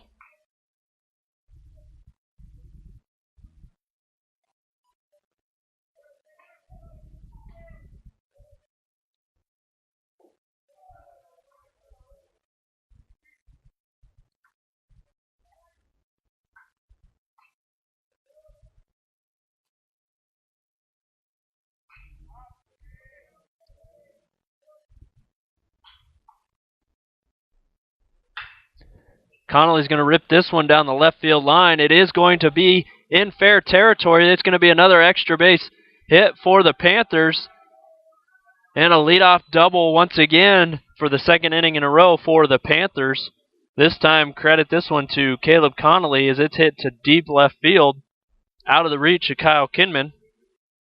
Kinman has great range over there in left field, but this one's hit close to the line, and Kinman not able to make up the ground and get that one before it lands for a double.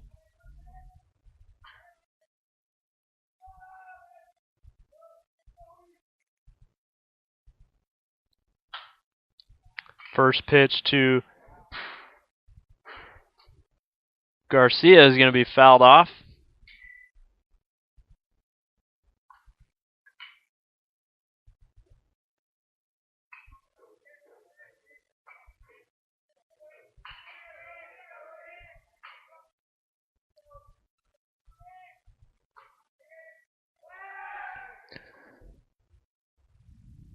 Sarcone turns, checks Connolly at second base.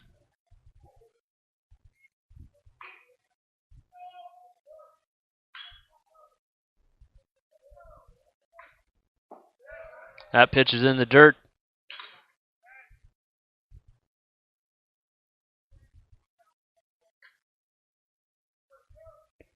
Yeah, 1-1 the count. Somehow it's 2-2 on the scoreboard, but the count is 1-1.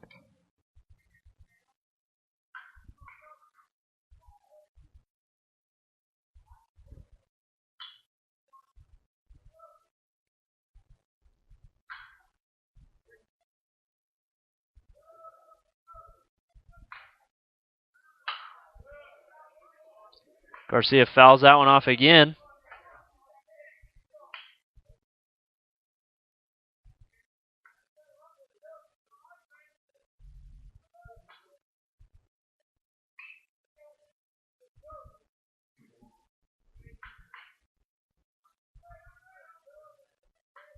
One-two pitch here. Garcia's going to pop this one up. It's going to be into right field. Connolly does not tag because it's not deep enough. And that's going to be out number 1 here. And brings up Trevor Ramos, the third baseman for the Panthers.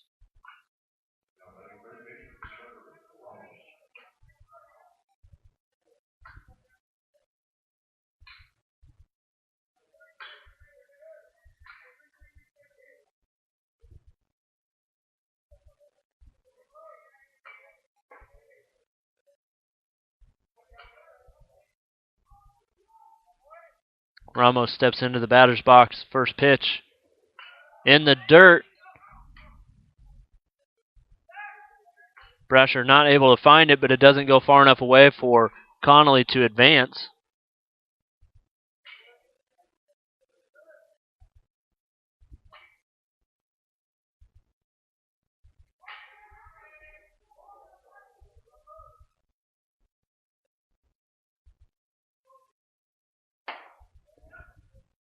And check swing there. He commits on that one, so says the home plate umpire. So 1-2, or 1-1, excuse me. Kind of the first pitch was in the dirt.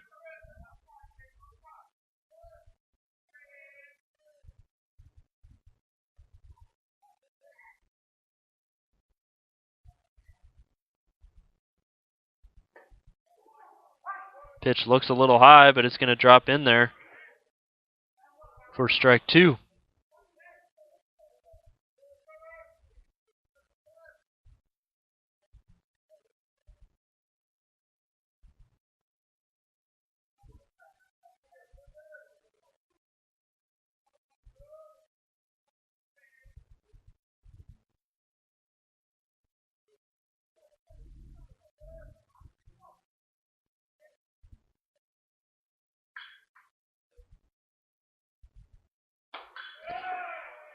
And they get him to chase that one. The catcher sets up way outside.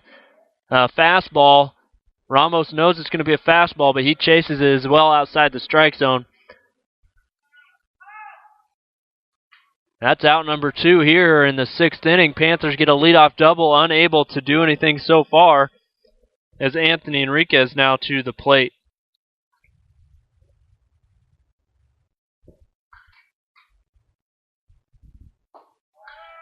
Pitch looks like it's well inside, but that's going to be a called strike.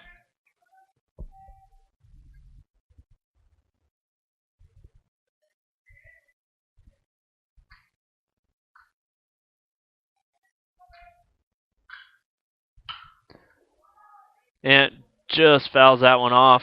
Looked like he had that one timed well. Probably wishes he had that one back.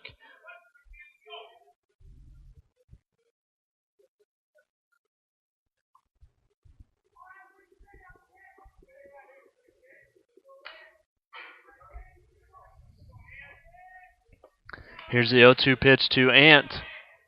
2 down, runner is at second. Makes contact, but hits it over to shortstop. Shortstop fields it cleanly and gets the 3rd out. So the Panthers look to try and get some more back here in the 6th inning with that leadoff double, but not able to move Connolly anywhere. There's a fly out, a strikeout, and a ground out.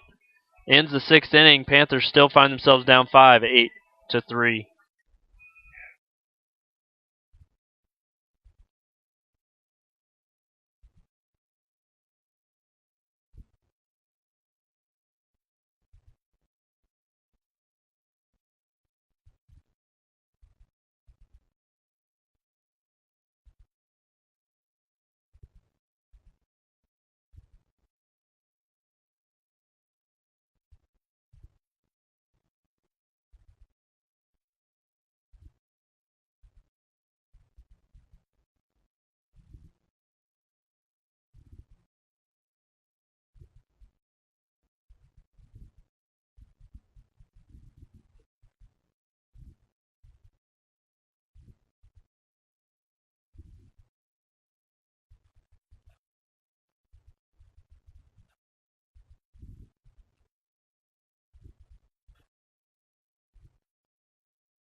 Kyle Kinman here to lead things off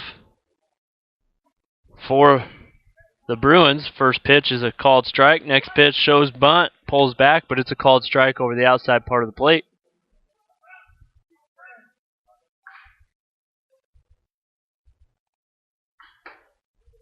0-2 pitch misses.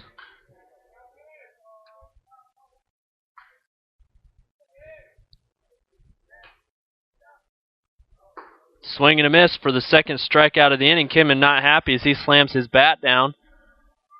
Out number 1 brings up the right fielder, Charlie Kruger.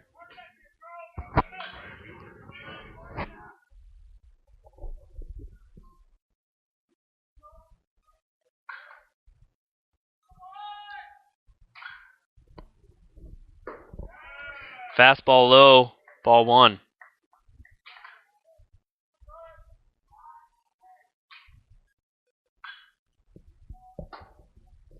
Swing and a miss.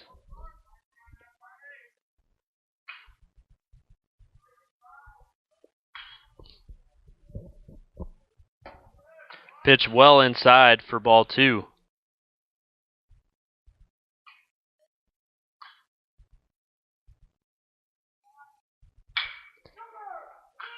Grounder hit over to Garcia. It takes a tough hop, bounces over the crouching Garcia.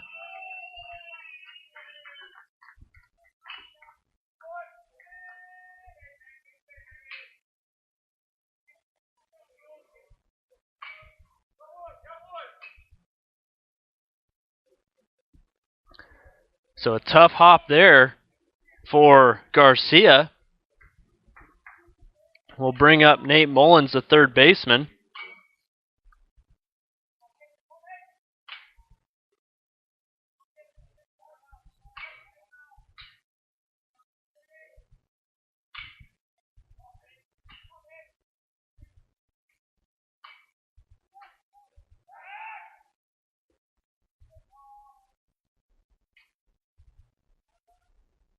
I would think that would be a double credited to Kruger, as after that, it's a bad hop. It goes into right field. It does, I think, hit off the shoulder of Garcia.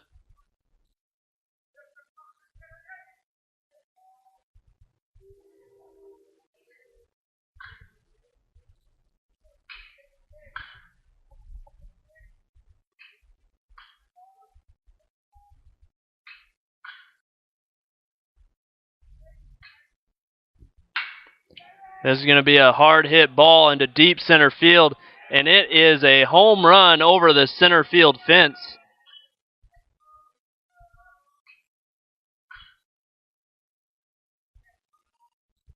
So add 2 more to Bellevue's lead here. Looks like they might have credited that as an error.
Well, right now the ruling is an error on that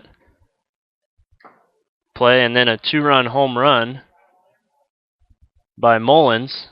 10-3 is your ball game right now. Ferguson behind in the count 1-2.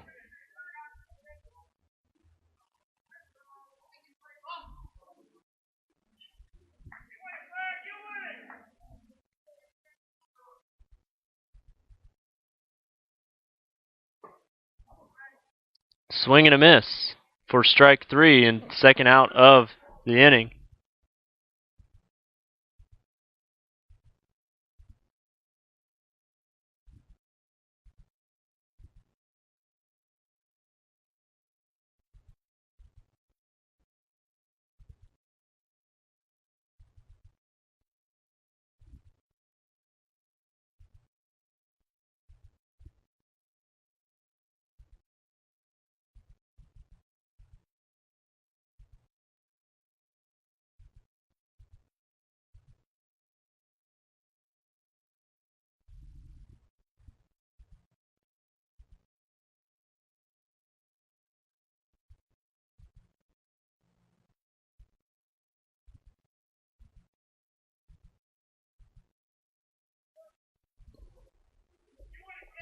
Brasher 2 strikes as the ball, both pitches have been out of the strike zone. Next one, he hits over to Ramos at third. A great diving grab by Ramos, throws it over to Garcia. for the third out, but the Bruins tack two more on with a two-run shot by the third baseman, Nate Mullins.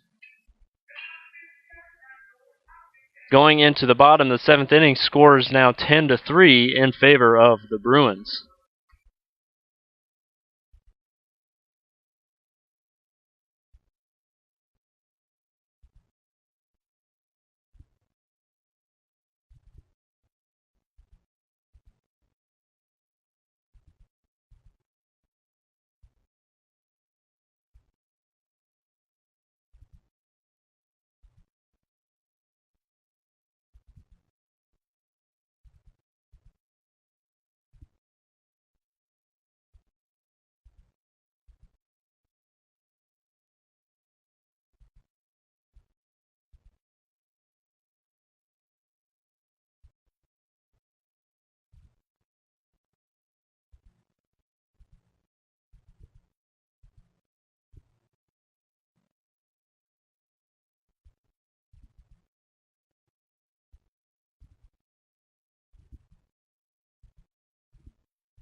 Back to the top of the batting order for the Panthers. Matt Owen steps into the plate. Sarcone still on the mound for the Bruins. Matt Owen 1 for 2, with a walk his last time, a single right before that. First time up, he grounded out to short. First pitch he sees in the seventh inning is going to be a called strike.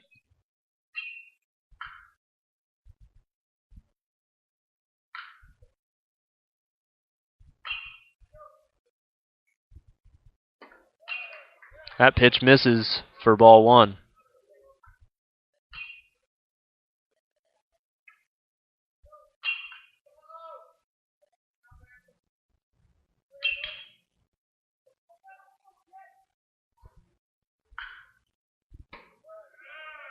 Next pitch, 1-1 pitch is called strike.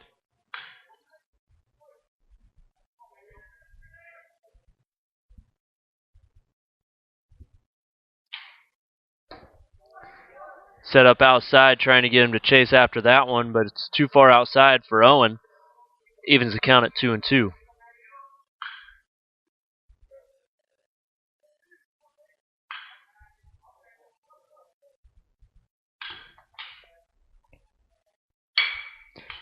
Owen going to hit that one sharply over to Cribbs at short. 6-3 ground out. He's going to bring up the designated hitter, Sean Goodall.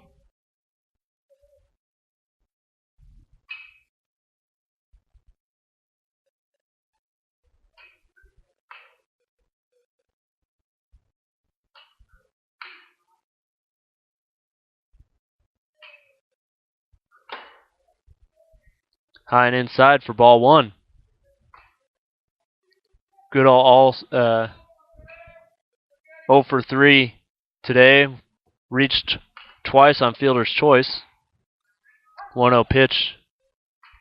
Called strike.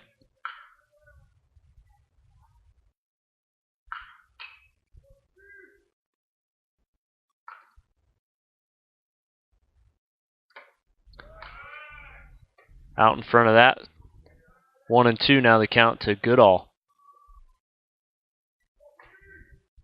Goodall coming on late this season. Played a lot in left field as he started getting up there, but as they moved Rudy Perez to the outfield,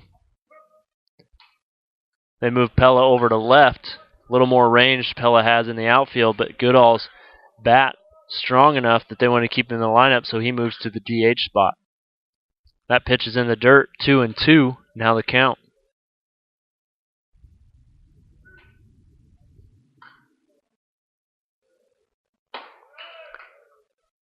Full count now as that pitch is well up in the out of the zone.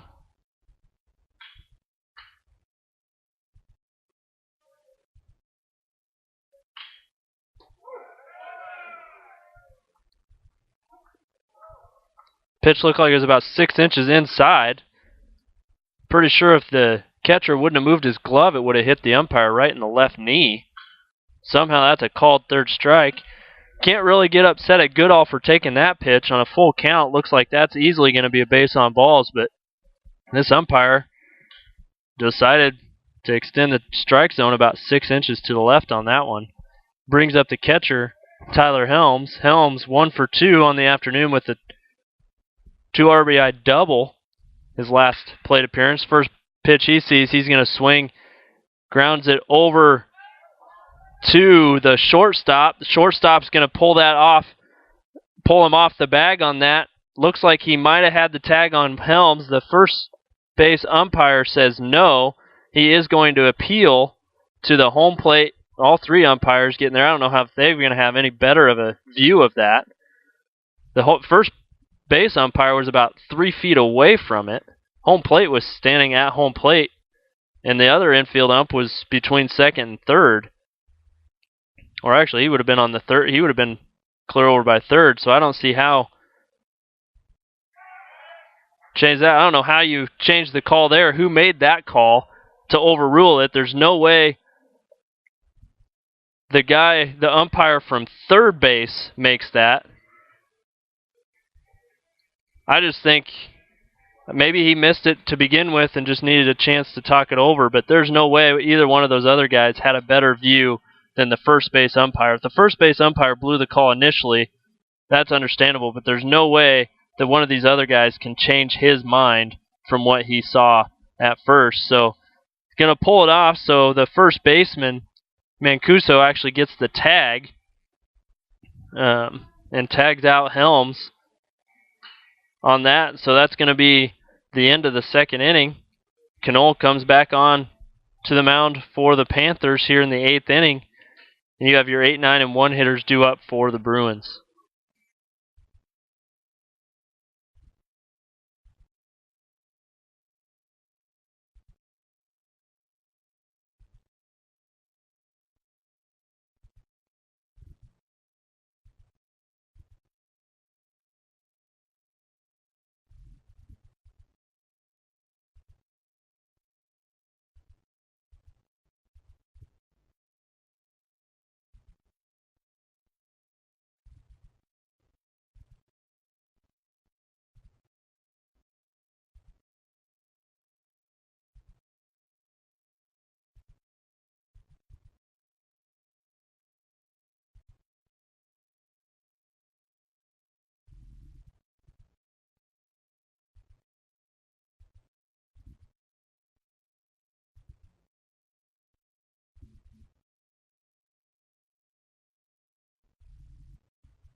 Mancuso up here for the Bruins. Mancuso 3 for 4. First 3 plate appearances was on base safely and then grounded out to short his last time at bat. That pitch is well inside. Probably about the same place as that called third strike, except for that one's in the dirt for ball 1.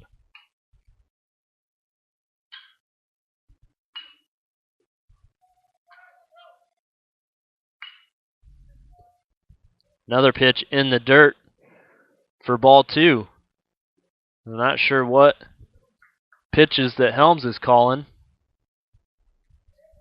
Okay, he swung at that. I guess I didn't even pay attention because it bounced in the dirt. So 1-1 is actually the count as he swung on that. That pitch is well up for ball 2. Still has not found the strike zone yet in this inning.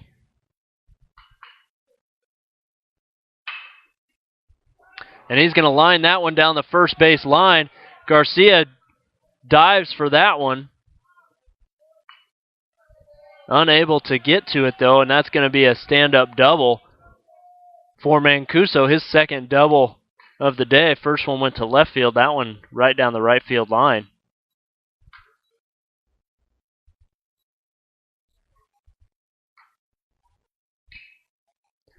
And Mancuso is going to be replaced with a pinch runner.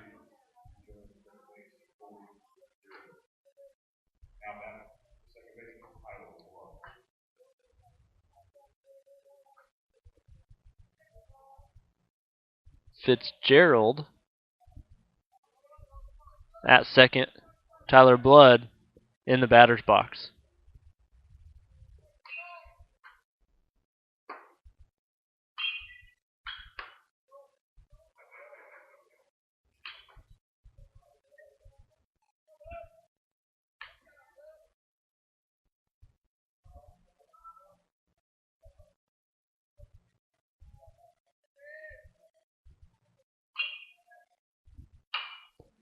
Fastball down the middle, fouled that one off. Evens the count at 1-1.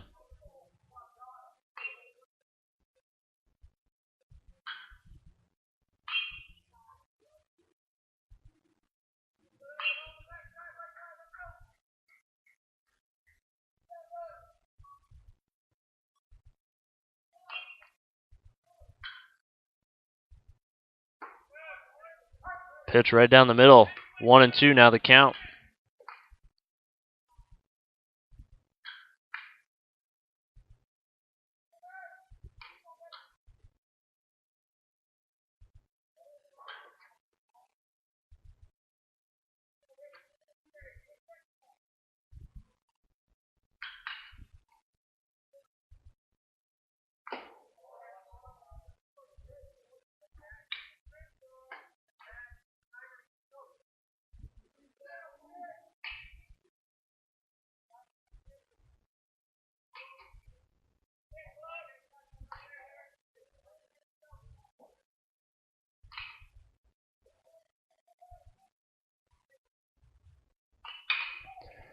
Hits that one over to third base. Ramos grabs that one, throws it over to first.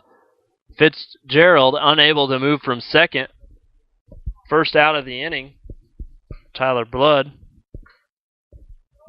back to the top of the batting order for the Bruins. I believe this will be the 6th time around for the Bruins batters as Zach Clark steps into the batter's box.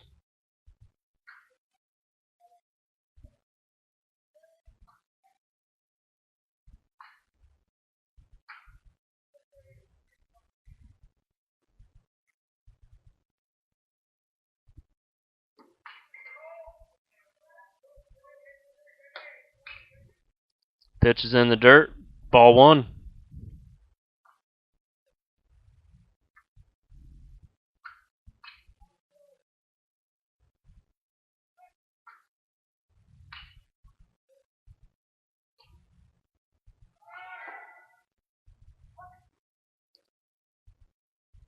And they're going to throw out Fitzgerald at third base. A great throw by Helms. Good tag by Ramos. Not sure if he had him before the tag. It looked like he might have slid around the base as well, and then hand came off the base. I'm not sure if that's when he got the tag on him, but a 2-5 caught stealing for Fitzgerald's second out. It was also a called strike on the pitch to Clark.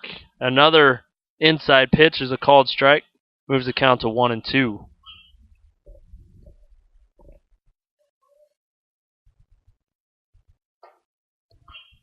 Pitch is well inside for ball 2.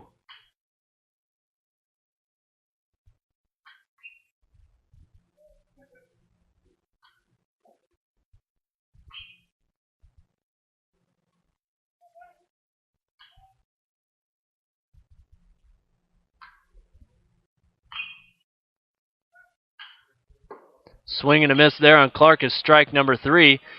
So Knoll has a leadoff double hit off of him, but he gets out unscathed. Going into the bottom of the 8th inning, it's going to be your 4, 5, and 6 hitters for the Panthers in Perez, Pella, and Connolly.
Perez steps into the batter's box. 0 for 2 so far on the afternoon. Was hit by a pitch. That pitch is well outside. Sarconi knows that was his fault, as he shows my bad sign to the catcher. Pitch misses as well, so 2-0 the count to Perez.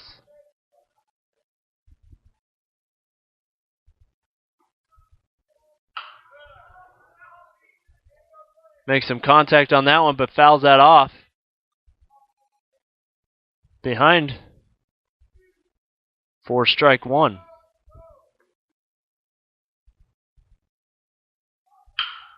He's going to hit a grounder, sharply hit over to the second baseman. Second baseman does make a great fielding play there. And that will be out number one and bring up the left fielder, Jordan Pella.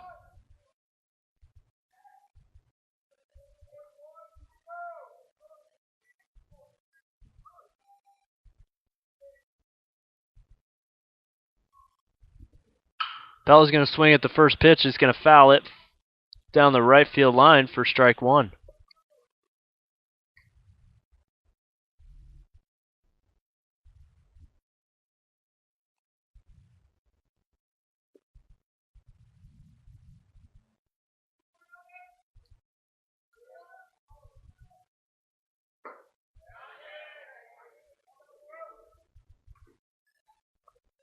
Says he does go on that check swing. So now the count 0-2.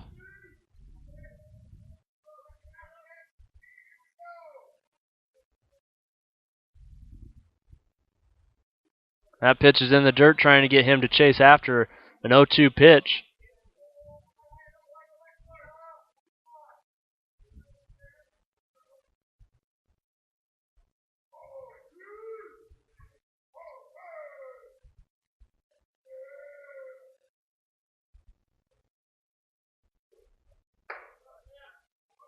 Pitch is inside, 2-2. Good job by Pella not committing on that one. Looked like he might go right away and able to hold that on his shoulder. Another pitch in the dirt, so 3-2 now the count.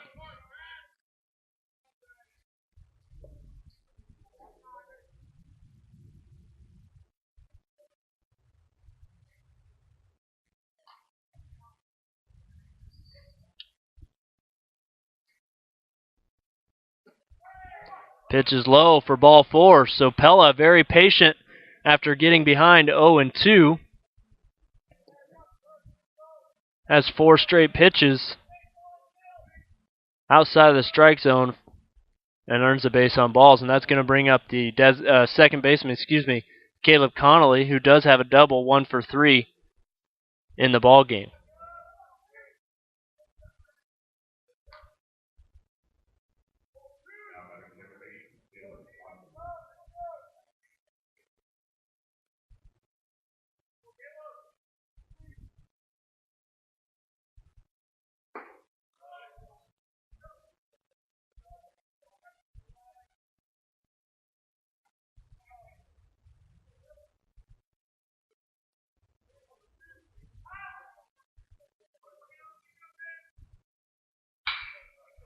And he's going to rip another one down the left field line.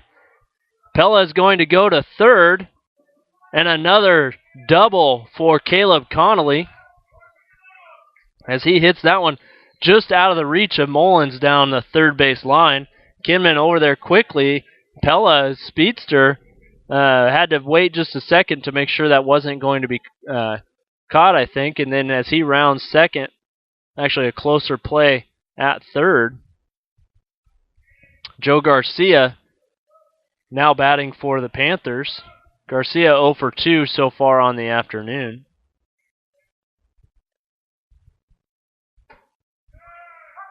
First pitch he watches go across the plate for strike 1.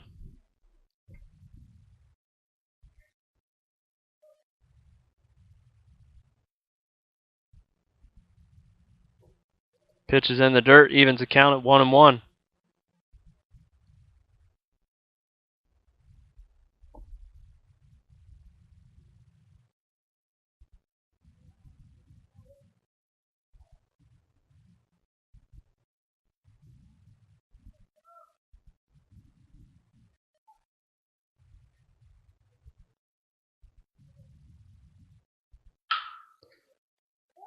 Grounder hit over to the shortstop. Go for sure grounder.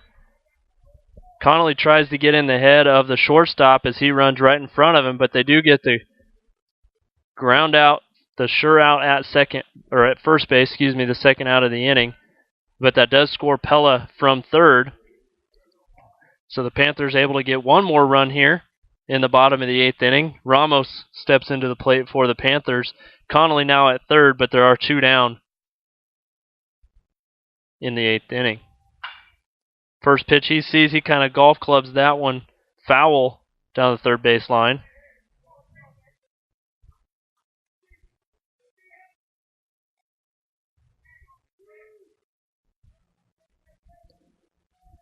Ramos struck out his last time.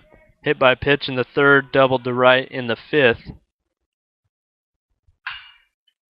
Hard hit ball over to the third baseman. Great grab by him, and he throws it over. So that's out number 3. The Panthers score run in the bottom of the 8th inning, but now they've got 6 runs to go in the bottom of the 9th if they want to extend their season. Bellevue 3 outs away from going into the championship game immediately following this game against Oklahoma Wesleyan. Pitching change for the Panthers. On the mound now is going to be number 19, Seth Jacob.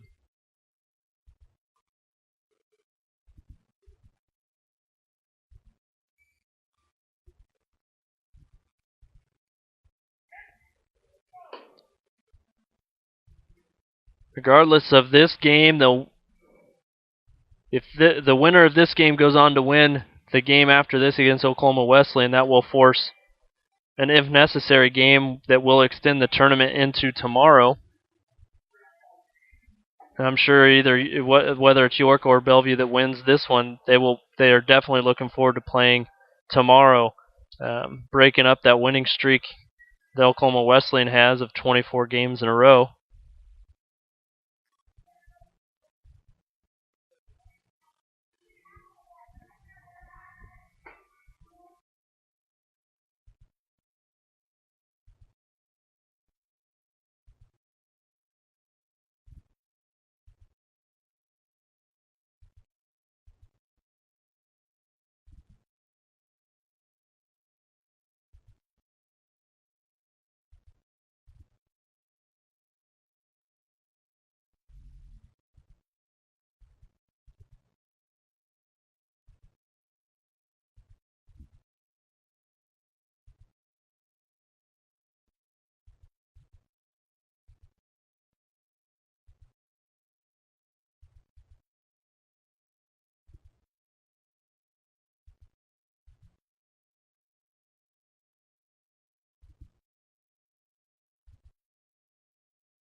Gally Cribbs leading off here for the Bruins.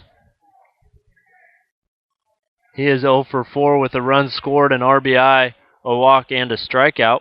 First time he's seen Seth Jacob, though. First pitch he sees, he's going to ground over to Garcia. Garcia makes a nice grab on the line, runs over and steps on first for the first out here in the inning, and that's going to bring up Kyle Kinman.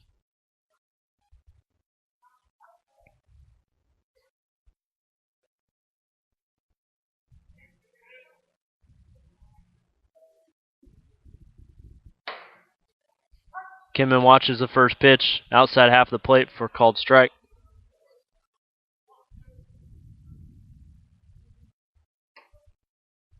Pitch is well inside for ball one.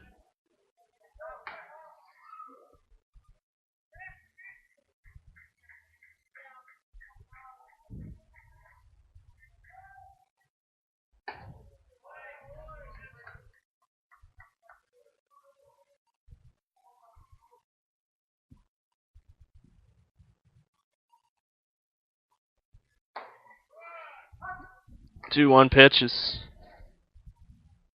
That nice spot on the outside part of the plate evens the count at 2-2.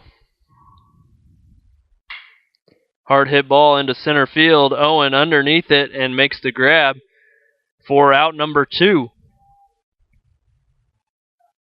That will bring up Kruger. It's 2 for 5 on the day.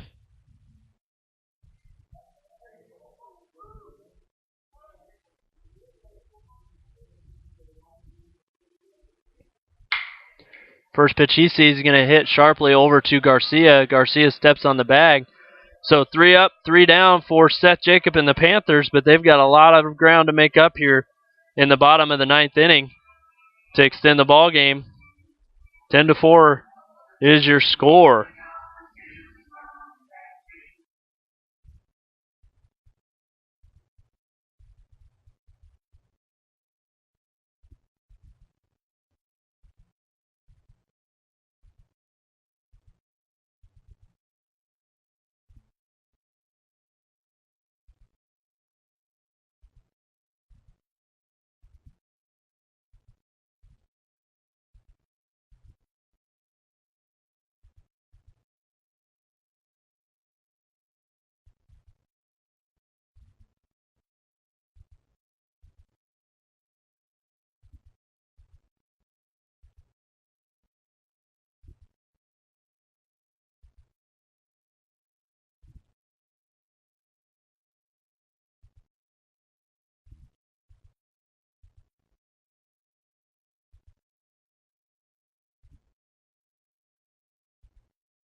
Pinch hitter for the Panthers, Chris Bottini.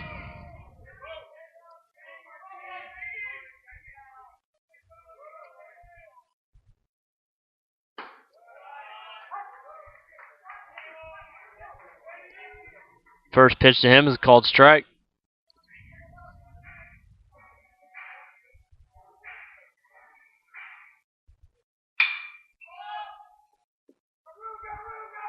Next pitch is going to be fouled off on the warning track. It bounces into the bullpen down the right field line.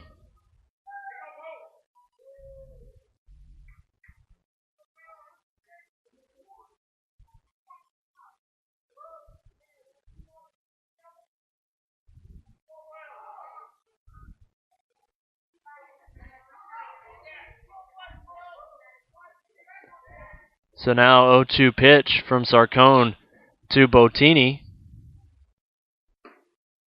Check swing, just misses for ball one.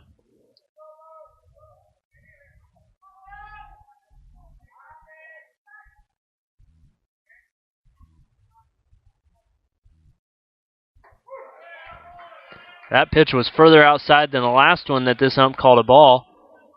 But not too shocked by some of the calls he's been making this game. That strike zone is all over the place, but he's going to ring Bottini up on a called third strike.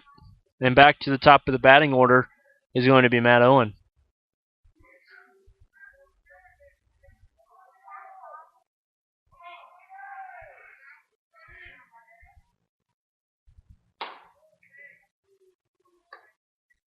First pitch is high for ball one.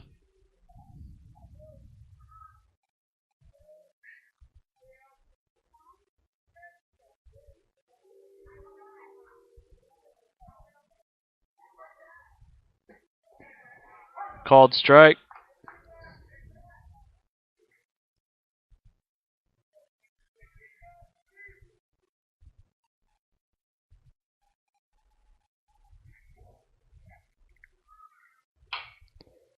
Owen is going to chop that one. It is going to be in fair territory. The pitcher, Sarcone, picks it up, throws it over to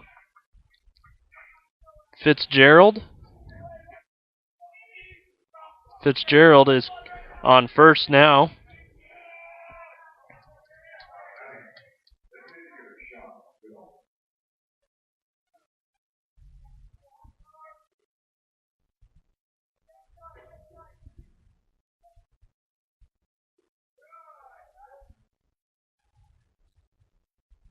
Pitch to Goodall is in the dirt.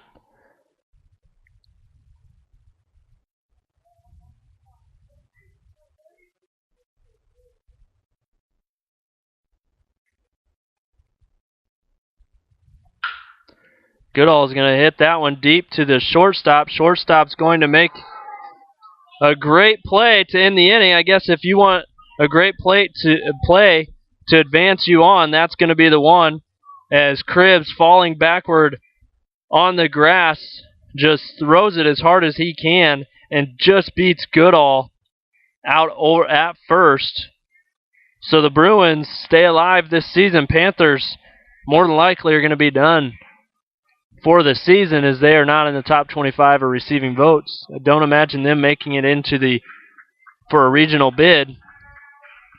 Panthers split the season with Bellevue, 3 wins apiece for each program, but the Bruins get the one that matters, and that will extend them into their season, into the championship game here against Oklahoma Wesleyan.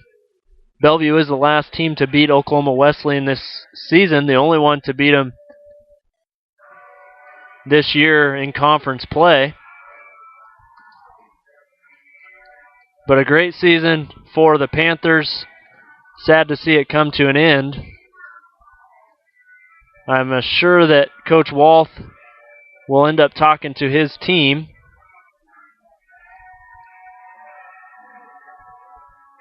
before this is over. Not have a chance to talk to him, but I'm sure I'll get some words of wisdom while we eat this afternoon or before we head back to York, Nebraska. Thanks again for a wonderful season following us all along the way, whether that was at York or here in Bartlesville. We thank you so much for supporting York College baseball and York College athletics. We look forward to a great off-season, a great recruiting, finish out the recruiting for the baseball team. Look forward to next season. Welcome everybody back here on the Panther Sports Network. Thank you so much for listening.